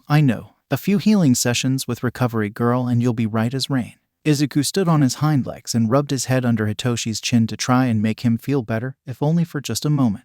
Do you need more Tylenol? I can get it for you. No, I've taken enough today. Hitoshi swallowed hard and let his head hang back against the back of his chair. Any more and I might overdose by accident. He took in several deep breaths to try and relax himself and to ease the pain just a little bit. Hello, both of them turned to see Tashinori approaching. Izuku's ears went back automatically. I heard you talking and assumed you were talking to someone else. How are you feeling? Hitoshi didn't respond. He just made a fake gun with his 2 fingers and thumb, pressed them against his head, and mimicked a gun going off. It made Izuku chuckle, but Tashinori, not so much. I'm sorry you feel that way. You know Hound Dog is always accepting students who need help if you need someone to talk to. I'm good. I have a therapist that I can throw all my sorrows at already. No need to bug Mr. Hound Dog. Hitoshi sighed as Tashinori sat across from them in the small chair. He almost looked like a lanky giant in that tiny chair. It made Hitoshi smile just a smidge. Tashinori spied the paper across from Hitoshi and looked at it. Offers from heroes at the sports festival? Anyone caught your eye? Endeavor, Hitoshi admitted, and he picked Moss up to hold his cat close. But I haven't made any solid choices yet. I mean, I heard that. What was that name? Rocket Man is a good hero. I have no idea who that is. He whispered the last part and tugged at his ear. Well, Tashinori scooted forward before looking around like he was going to drop a big secret on Hitoshi, and truth was, he was. He focused back on Hitoshi and dropped his voice into a barely audible whisper. I'm All Might's secretary. Izuku rolled his eyes. Lies, he's All Might. I told you this already. And All Might has an interest in you personally. What the fuck? What the fuck? Hitoshi whispered in shock as he sat up a little straighter. Language, but yes, All Might personally wants you to be his intern. But he can't say it out loud because of rumors of favoritism and nepotism. You know how it goes. Tashinori coughed weakly behind his hand. Izuku's eyes narrowed. What are you playing at, All Might? Why, I'm nothing special. Hitoshi shrugged and Izuku turned and smacked him in the face with his paw. Yeah, Moss. Hitoshi grabbed his paw and brought it down. Oh, I have to agree with little Mossy here. Thin fucking ice. You're an extraordinary boy, Hitoshi, and All Might can see it. Which is why he wants you. Plus, Tashinori stood quickly and fixed his oversized suit so it sat right on his shoulders. He told me to tell you that you can bring Moss. In fact, he wants you to bring Moss. No other hero will allow Moss with you. Just some food for thought, but the choice is up to you. He offered Hitoshi a smile and put his hand on Hitoshi's shoulder, to which Moss tried to scratch him with a hiss, and he left. What the fuck? Hitoshi repeated his earlier question as they watched Tashinori go. Why does he want me? Me and you? I don't know. Izuku flicked his ear and snorted through his nose in distaste. But you can bet your ass I'm going to find out. Then, Izuku jumped from Hitoshi's lap. I'll be back, he told Hitoshi before leaving the library. He was going straight to Nedzu about this. It felt inappropriate and almost creepy the way Tashinori was going about this. It honestly felt like an adult whispering to a child, this is our little secret. Creepy. Izuku went down an empty hallway. Nedzu's office was on the 2nd floor and they were on the 1st, so he was going to have go up the steps. That was when something slammed over Izuku, a box. Hey, Izuku immediately started yowling when he was trapped in the darkness. I can't believe my luck. To catch you on your own like this. Do you know how much stalking I had to do? Izuku knew that voice. Minta, if you want to keep your eyeballs, you'll release me. Izuku threatened as the box was flipped and a lid was immediately placed over the top, trapping him. Let me go. Immediate caterwauling. Catnapping. CATNAPPING in progress. NADZU. Hitoshi. Someone. Izuku's cries turned shrill. The box shook and Izuku smacked his head up the top, and for a moment his shriek stopped. Shut up, you mangy fleabag. Hitoshi. Izuku cried, remembering his telepathy. I'm being catnapped by Minta. What? Hang on TCH, I'll be there in a moment. Izuku started shrieking again, so loud and violent that his vocal cords started to hurt and feel raw. Where are you? In a box. He's walking away. I don't know where. It's dark, no air holes. Can't you hear me? I'm screaming my head off here. I don't. Shit. They must be outside. Then, his worst nightmare was when he heard a car door open. I'm in the parking lot. Itoshi, hurry. God, shut up. There was a slam and Izuku was alone. The silence was stifling as was the air. Izuku had to strain his ears to hear anything, and it was then when he could hear muffled voices did he realize he was put into a trunk. I'm in a trunk. No response. Itoshi. Nothing. Oh God. What happened to his friend? Izuku felt the car move and he felt afraid. Very afraid. As for Hitoshi, Hitoshi was found by Nezu himself, the rat coming back from a meeting with another teacher. Hitoshi was on the floor. His wound tore open from how quick he was running from the library towards the doors. He was still awake, just unable to make another step as he tried desperately to hold onto his wound to stop the bleeding. Hitoshi grabbed Nezu desperately. Moss, Minda stole Moss. You have to get him back. Please, Principal Nezu. Then he passed out. Izuku tried the lid on the box, but there was something heavy on top of it. He started to claw the box open thinking it might have been cardboard. No dice, the box was plastic. So, he had a plan. It wasn't a great plan, but it was a plan that just required a little patience on his part. The car ride was agony in that he didn't know where they were going and he didn't like it. He didn't like being trapped in a dark so black that he couldn't see his own paws. He didn't like that the air in the box was becoming stuffy because Minda didn't put air holes in the thing. He hated it all. They were driving for so long that he really feared that he was going to be stuck in this box until he lost oxygen and just died. His body would heal, yes, but would he just keep dying over and over if he didn't have oxygen? Would it be a loop of dying and then waking up back up to die? Well, it seemed that Minda wasn't that cruel. The car finally came to a stop and Izuku crouched low in his box as he heard voices grow louder. Finally, the trunk opened and he heard a female voice speak first. This is how we Mindas get even, Minoru. We don't raise our fists because we're small and can get hurt. We go for psychological revenge instead. If Izuku had to guess, he figured it was Minda's mother. The box was grabbed and hoisted up. Izuku sprung his plan into action. He jumped. He jumped as high as he could, so high that his head touched the top of the box, not to get out of the box, no. He jumped so when he came back down full force his sudden fall would cause them to release the box and hopefully cause the top to go off once the box was on the ground. Whoa, the woman barked in surprise when the box did tip, but she kept a harsh grip on it.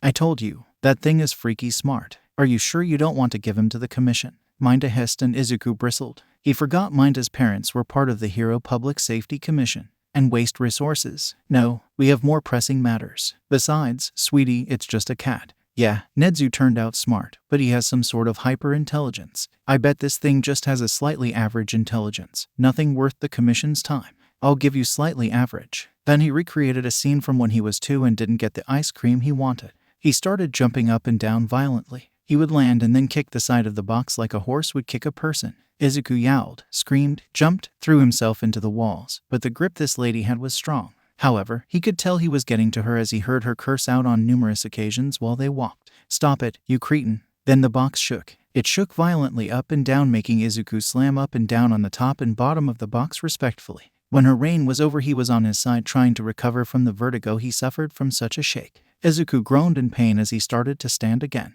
His legs gave more than a little shake this time around. There was a soft ding. It was a telltale sound of a door opening. Izuku flicked his ears up and wondered just where they were, not liking this one bit. His heart was hammering as he listened to nothing but footsteps for a long time. Finally, a new voice spoke. How can I help you two today? The voice was chipper, but the fake kind of chipper, the kind of voice a service worker or someone forced to work with the public would use. Yes, we need to put this cat down, Mrs. Minda said in a sickly sweet voice. Oh fuck you, Izuku yowled. He wanted his voice to be heard. I'm not their cat. You'll have to hear me. As you can hear, the poor thing is just in so much pain. She now feigned a woeful voice and a sniffle. Fuck you, fuck you, fuck you, fuck you. Izuku went back to his tantrum as he violently jumped up and down. Go ahead, shake me now, you miserable bitch. Get me out of this box. He threw himself against the sides, kicked, scratched, cried, and screamed. Oh my, you know we have to ask why, right? Is there any underlying sickness this cat may have? I think it's a mental sickness. He just won't calm down. He's violent and loud as you can clearly hear. Are you sure it's not because he's in a plastic tote? That can stress a cat out. The receptionist, bless her heart, tried to argue on Izuku's behalf. Help me, I'm not their cat. Izuku continued to yowl at the top of his lungs while wildly jumping and kicking the box. He acts like this all the time, Mrs. Minda dramatically claimed. We can't do it anymore. He's clearly sick and in pain, so we decided to just end his suffering here and now. So, if you can just book us, that'd be great. There was a sigh from the receptionist and Izuku heard the clacking of keys on a keyboard. Well, it does look like the doctor has an opening. But we can get the cat tested if you would prefer. No, there's no need. Izuku let out a scream. That sometimes worked, right? When he would scream, sometimes people heard him. The real him. You listen to that and tell me that's not the wail of an animal in pain. Mrs. Minda dramatically called like she was Izuku's loving owner. She wasn't. I guess. It could also be a distressed animal, but we'll let the doctor decide. Izuku's ear twitched because the receptionist had whispered that last part under her breath. If it wasn't for his ears, he might not have heard it. He knew what he needed to do as a new plan was forming. Kill them with kindness, as his mother used to say. So, Izuku calmed himself down. He bided his time and waited without uttering a single meow, which did earn him a soft thank God. From mind to himself as his mother and him went to sit. They waited for a while. It was hard to tell how long. Izuku had no concept of time inside of this darkened plastic tote box. A nurse would call them back and they started moving. He's being rather quiet, Mommy, Minda whispered. You don't think we killed him, do you? His voice was dropped way low so as not to alert the nurse. Of course not, don't be silly. Into a back room they were ushered where the box would be set on a table, and Izuku learned why he wasn't able to knock the box out of this woman's hands. Sorry, there was a slight tug between the box and this woman's grip. My quirk makes it hard to urge. Minda and his mother both tugged on the box until it was finally released, with Minda throwing his arms up and nearly sending Izuku flying out of the top. Shame he didn't, but that's neither here nor there. It's hard for me to release objects once they've been stuck to my fingers. The woman gave a forced laugh as they set the box down. Very well, let me see the cat and determine if he's fit to be put down. The doctor, a man, spoke in a no-nonsense attitude. Why do you have to determine anything? We're paying you to put this menace down. Ma'am, it's not ethical to put down animals if they're in good condition. Now, please take that poor thing out of that tote before it accidentally suffocates. The vet demanded, and Izuku found himself liking this man. Of course, I must warn you, this thing might jump out and scratch, so please be wary. The tote was tipped gently onto his side and the lid was removed. The light was bright and it hurt Izuku's eyes. He had to constantly squint against the harshness of the light while walking wobbly towards the opening. Izuku wanted nothing more than to run, to scream, and yowl his way to safety, but he wasn't going to do that. No, he was deliberate in cautiously stepping out onto the cold metal table. Oh, he's green, the vet observed. What a rare color. The vet looked to be maybe in his late 30s, and there was something familiar about him. He looked like someone Izuku knew, as Izuku didn't know him personally. His hair was light brown and sectioned off in the back. His eyes were kind and inviting, and Izuku just felt safe with this man. The man even opened up his hands to invite Izuku to him. His hands were covered in blue latex gloves. I wouldn't get too much closer, Minda's mom cried, and Izuku turned to look at her next. She and Minoru looked alike. The same nose, the same purple hair, but none of the grape-like balls. No, her hair was put into two twin buns on the top of her hair. She, like him, was tiny but just a tad taller than her son. She had rich bitch written all over her. From the designer bag that hung off of her shoulder to the diamond necklace laced across her neck all the way down to the many rings on her stubby fingers. On a side note, she had 5 fingers, unlike her son who has 4. He's like a wild animal. Izuku made it a point to scramble away from her voice and directly into the vet's arms. Oh, you poor thing. The vet cooed when Izuku grabbed onto his arm and refused to let him go. Then, Izuku forced himself to shake like he was a scared and timid animal. I'll show you average intelligence, bitch, he thought with a smirk. I am telling you. He's a menace. That cat screams and yowls all the time. Yet, he's a service animal. The vet observed Izuku's vest. He's a fake. Minda rubbed at the back of his head as he lied on the spot. I just wanted to bring him with me to places. I see. Well, I guess it's lucky that I can read the thoughts of animals. They could have heard a pin drop. It was so quiet in that room. Izuku took this moment to look at the vet's name tag, and it finally clicked why this man looked and even felt so familiar to him. Kota Akabane. He's Kota's dad. Izuku realized with wide eyes. Now, little guy. Izuku was gently shifted as he looked into Akabane's eyes, the man cradling him in the crook of his arm. What's wrong? This is ridiculous. Mrs. Minda raged suddenly with an outburst. We are demanding that you put this cat down. We are paying you. Now to your job. The man didn't look impressed as he just stared at her. Ma'am, ... is this even your cat? Well, that didn't take long. Mrs. Minda sputtered in surprise. I, how dare you? Of course it's my cat. You'd be surprised how many people come in my office and demand an animal be put down and the animal wasn't even theirs. Now, I'm going to ask this guy the exact same question I just asked you. No, Izuku cut the man off as he thought. Look at my vest. Hitoshi Shinsu is my owner. These two are the Mindas. Just ask for her ID. He's just a dumb cat. He's a cat. What's your name? Akabane inquired as he now shifted Izuku so Izuku was shielded from her and Minoru respectfully. Your name. Honestly, we should have asked for your ID. At the desk for this whole ordeal. I don't have to take this. Give me my cat and we'll just go to another vet, she demanded. Her face turned red with anger as she made a grab for Izuku. The vet instantly took a step back. No, in fact, I think it's time you left. Come on, little guy, we'll put you in a kennel and call your owner. Akabane cooed as he walked away from Minta and his mother. The woman wasn't having it and she blocked the vet's path to the door. I'm not leaving without the cat. Mom, it's fine, Minta whispered, actually sounding reasonable for once. No, it's not. Give me the cat. Absolutely not. Akabane snarled while keeping Izuku in his hold. I would not only be remiss as a vet if I gave to someone who's not even his owner, but to an abuser as well. Abuser? Ma'am, you had the cat in a plastic tote. You're trying to put him down to get back at someone else. This isn't your cat and this conversation is over. The doctor then turned to the phone and pressed on a line. Hina, call for security. This isn't over. The woman pointed directly at Izuku. You better count your days, you fleabag. And you, I work for the commission, you're done for. She threatened the doctor next in a rage before turning to her son. Come on, Minoru. Then she grabbed her son by the wrist and led him out of the room, kicking her own toad on the way out of the room. Izuku let out a shaky breath once she was gone. You poor thing. No doubt that must have been stressful. Come on. The doctor led Izuku into the hall. I know this won't be comfortable, but it's the best for you until we can get in contact with your owner and get her license plate. Izuku was led away from the waiting room and into the back room where several kennels lined the room. Brian, Izuku yowled in surprise at the familiar black cat with orange eyes. Brian perked. Boss, is that you? Brian called in response. Izuku got lucky as he was placed directly beside the black cat. There are holes between them so they were able to look at each other in clear plexiglass as well. What happened to you guys? Us? What happened, you guys? Izuku put both of his paws on the wall and sniffed through the tiny hole to get a whiff of Brian's scent. It's hard to say. A lot of us got sick, but the humans managed to nurse us back to health. We were all put up for adoption. Some got adopted, some didn't. Some unfortunately moved on. And Natalie. Brian shook his head. Last time I saw her was the day I got adopted by a human family. I haven't seen her since, he sadly stated, and his pink nose poked through the tiny hole to try and pick up Izuku's scent. Their noses touched for a moment and Izuku wiggled his in surprise. You still smell like that human. Is he okay? Itoshi. Yeah, well, some things have happened, but yeah, he's alive. An orange eye poked through the hole next as Brian looked at him. Look at you. You've gotten bigger. You were just a kitten last I remember. What are you doing here? Oh no, you're getting neutered. No, I was catnapped. You, Izuku whispered in surprise and Brian lowered his gaze. Abandoned. The new family I had decided to move and they couldn't take me. So, they left me in a box outside of the vet office. I don't know what's going to happen now. I don't want to go to sleep and not wake up. I heard that's what happens to cats that's been abandoned like me. Brian lowered himself to the ground and laid down. Izuku frowned and his ears lowered. I'm sorry, he whispered to Brian. The vet came back with a little device in his hand. Don't worry, little guy, just need to read your microchip.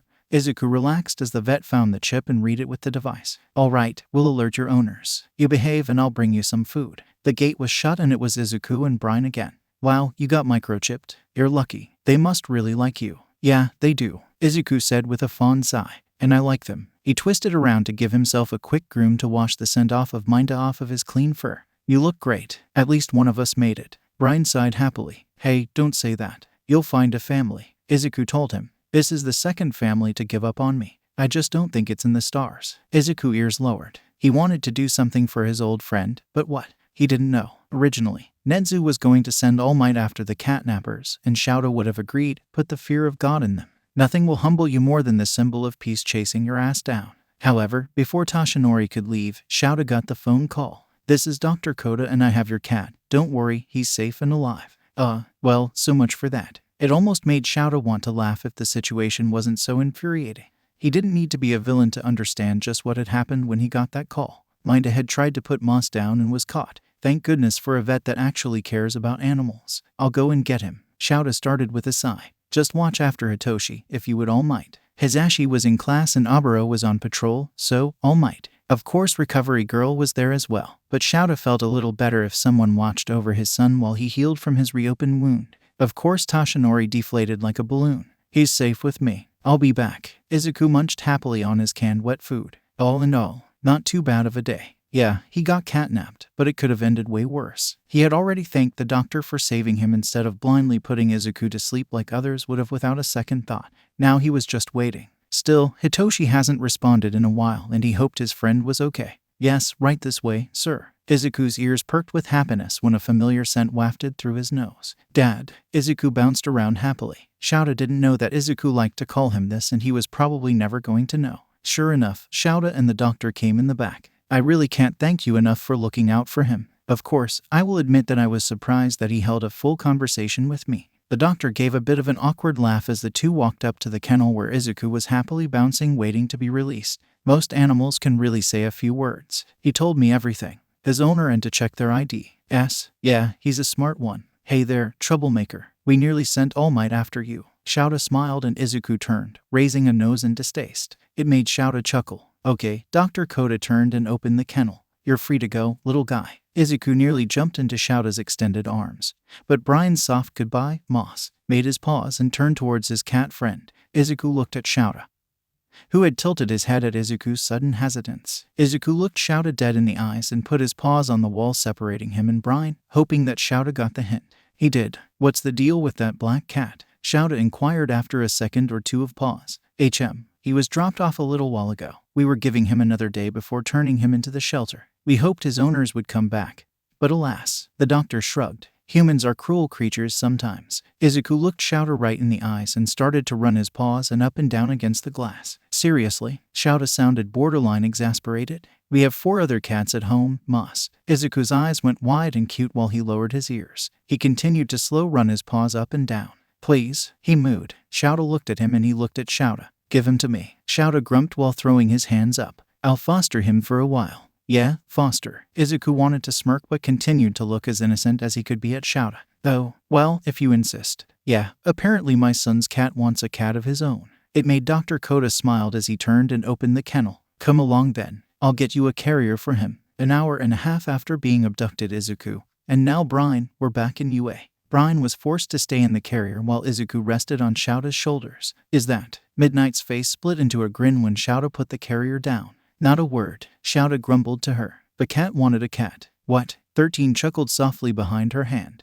You heard me. He then walked out of the teacher's lounge. Minda will be dealt with, by the way, Shouta told Moss as he walked down the hallway to the infirmary. He's already been properly expelled from UA and the police are on the way to his house for animal theft. Good. Izuku nodded firmly and it made Shouta give a weak smile. Shouta scratched behind Izuku's ears. For now, however, don't worry about that. I want you to make Hitoshi feel better. Poor thing has been knocked unconscious after his wound reopened. They walked inside of the infirmary where Shouta walked up to Hitoshi's bed. Hitoshi's shirt was off and his wound had been redressed and clean bandaged by recovery girl. Toshinori was sitting by Hitoshi's bed in a chair. Ah, you're back. And young Moss has been found safely. I'm glad. Shush, Shouta hissed while he placed Moss down beside Hitoshi. Let him sleep, you oaf. Oh, Toshinori covered his mouth sheepishly. Apologies. Whatever. Come on, I think he's fine now. As Shouta said this, Hitoshi's arm moved subconsciously towards Izuku. Izuku wriggled himself under his arm and he laid down fully. He pressed himself tightly against Hitoshi's side and shut his eyes. When Izuku and Hitoshi met in purgatory, Izuku now in human form, Hitoshi ran and hugged him. Izuku paused for a moment in shock. The only person to hug him when he was human was his mother, so this this was new. But not unwelcome. He embraced Hitoshi back, wrapping his arms around his friend. But it wasn't that new because when they broke apart, Hitoshi reached over and flicked Izuku's nose. Yeah, that was fair. Please, tell me you aren't dead. I'm not, Izuku whispered once he rubbed his nose. Hitoshi gave a weak sigh and got down to the floor. I'm so sorry, Moss. He fell to his knee almost in despair. What for? Izuku crouched down into a squat so they were now face to face. I tried to get to you, I swear. I ran as fast I could and I felt the wound reopen. Next thing I knew I was on the ground gasping in pain. I was weak and I swear all I'm ever going to be is weak. Don't say that, Hitoshi. You did everything you could. If not for you, the others might not have known it was Minda who kidnapped me. In fact, they probably wouldn't have known I was taken at all. Izuku told him gently. But you're my friend. I should have stopped him. I shouldn't have let a little pain stop me. It wasn't a little pain. Hitoshi, you were shot. You tore the opening trying to save me. You did everything you could before you passed out. Izuku reached up and ran his fingers through Hitoshi's hair and he smiled sadly. You're not weak. I have no doubt in my mind that if you were at 100% you would have chased Minda until the end of the time if you had to. That made Hitoshi smile a little bit and that's all Izuku needed. Now, stop this moping. He grabbed Hitoshi's hands and hoisted his friend back to his feet. I'm safe and back at UA. In fact, I have a bit of a surprise. A surprise? Hitoshi whispered. What? If I tell you, it'll ruin the surprise, so it'll just have to wait. Hitoshi snorted and then gave a weak smile. Okay, I'll see you on the other side then. See you on the other side. Bonus, a new arrival. The rest of the cats all surrounded the carrier that Izuku sat on top of. It was Tiny Tim that spoke and it made Izuku smile just a bit. Shout aside. Who knows, maybe they won't even notice we got a 6th cat. There was a tinge of hope in his voice. Hisashi and Oboro were both still out. Hisashi now focusing on his radio show and Oboro almost done with his patrol. Still, Shouta opened the carrier. Brian cautiously stepped out and looked around at the other cats looking at him. He looks like me. Brat actually hopped with glee. Yes, looking at it, Brat and Brian did look similar, but Brian was more akin to a Siamese cat, thin in his own right but not as skinny or light-furred as Brat. Jelly sighed and stretched herself out. I have to say, we're getting a little crowded. Crowded? Brian gave a laugh. I once lived with 20 cats. This is nothing, he told her, and it made her shake her head. Oh boy, Izuku saw the orange menace before he could make a move. Izuku hopped in front of Brian and immediately blocked Pumpkin off. No, he put his paw down and Pumpkin tried to go around him. This cat is now almost a year old. Yeah, Pumpkin was getting back into his original size and he still towered over Izuku. But Izuku didn't let anything show. I said no, leave him alone, stranger, Pumpkin hissed, and Brian hopped back in alarm. No, friend. Pumpkin, we talked about this. Mother says no. Pumpkin snorted and his ears went back. Mother? Brian asked, and it made Izuku's own ears go back. It's a long story. Pumpkin gave another snort and jumped onto the couch. I'm watching you, he grumbled to Brian. Nothing slips past me. Brian looked at Pumpkin, then at the other cats, and finally at Izuku. Izuku offered him a smile. Welcome to the family. We're crazy, you're going to love it here. Bonus, Inko was tired. She was constantly so tired and wanted to lay in bed and just never get back up again. She felt like she had no reason to get up, get dressed, or to even shower. Yeah, Mitsuki and Masaru often came by to see her when they could. But at this point she wondered if they just stayed around her for pity. Rei was alright. A nice woman with a lot of issues. Inko even met her youngest son and eldest daughter once. When asked about the scar on her son's face, Rei refused to really speak about it. Fine, it wasn't Inko's place to pry. Still, aside from that, there just wasn't anything. At least not at first. One day, Tashinori Yagi, All Might's secretary, comes in. He learned through the grapevine, probably from that teacher that Inko kicked out. They both taught at UA after all. Yeah, Yagi was nice and doing everything he could to help make her smile. But it wasn't Yagi that gave Inko some sort of hope again. Yes, Yagi was nice but clearly a busy man. She just didn't know what to expect when the man that saved her from her suicide came in. Steven something. I couldn't get you out of my head and I just needed to be sure you were being well taken care of. It's true that at this point Inko only felt anger and she had slightly snapped at the man in her growing frustration. What am I, some dog you helped save? She had felt bad for being so aggressive, but she just couldn't help it. To her surprise, he laughed. I suppose I could have worded that better, he whispered to her while smiling. She looked away from him before focusing on her small bit of food in front of her. Why'd you do it? Finally, she asked the question that's been burning in the back of her mind. Why? Why wouldn't you let me die? He blinked. It was a slow and owlish blink. Because it was the right thing to do. Nobody bothered to save my baby when he did it.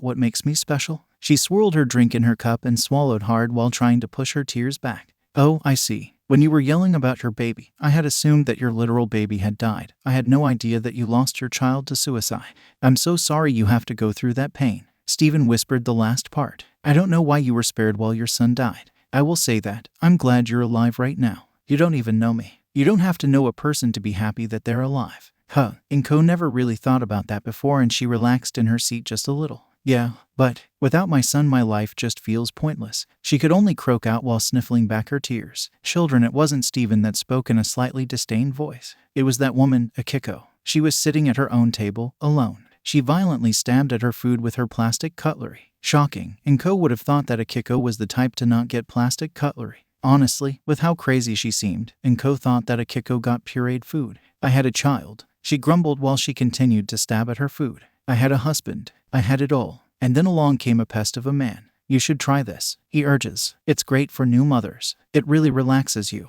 he states. She was now just stabbing her tray in anger. Ignore her, Inko whispered as she focused back at Steven. Steven shook his head. Your life isn't pointless, Inko. You have to show your son that you can keep living. That's the point of life, right? He asked with a sad smile. To just keep on going. Inko wasn't so sure about that and she was sure it showed in her expression. Steven hummed and leaned back in his seat. Have you ever tried American food? He suddenly asked, and it made Inko jolt a little at the weirdness of the question. Huh? She inquired. American food. Like actual authentic American cuisine. Have you ever tried it? No, I mean I had a burger once. McDonald's doesn't count. Steven shook his head. Tell you what, how about next time I come? I'm going to bring you some homemade American food. I'm talking meatloaf, mashed potatoes, gravy, the works, so you can try it for yourself. Okay, but like, it's not going to change my mindset. I'll still feel pointless. I know. I'm hoping to change your views a little at a time. I'll bring American this week, and next week I'll bring you something else. Something to show you that maybe life isn't all that bad. And your plan is food. It might not always be food, but we'll start with food. It's got to be better than this slop. Stephen offered her a smile and it made her tilt her head. You're a very confusing man, Stephen. He kept his smile. I've been told that many times. I'll see you soon, Inko. He left Inko with more questions than answers. Yet at the same time he gave her something nobody has been able to give her this last year. He gave her something to hold on to, something to want, as she wanted to try that American food. And she wanted to see him again.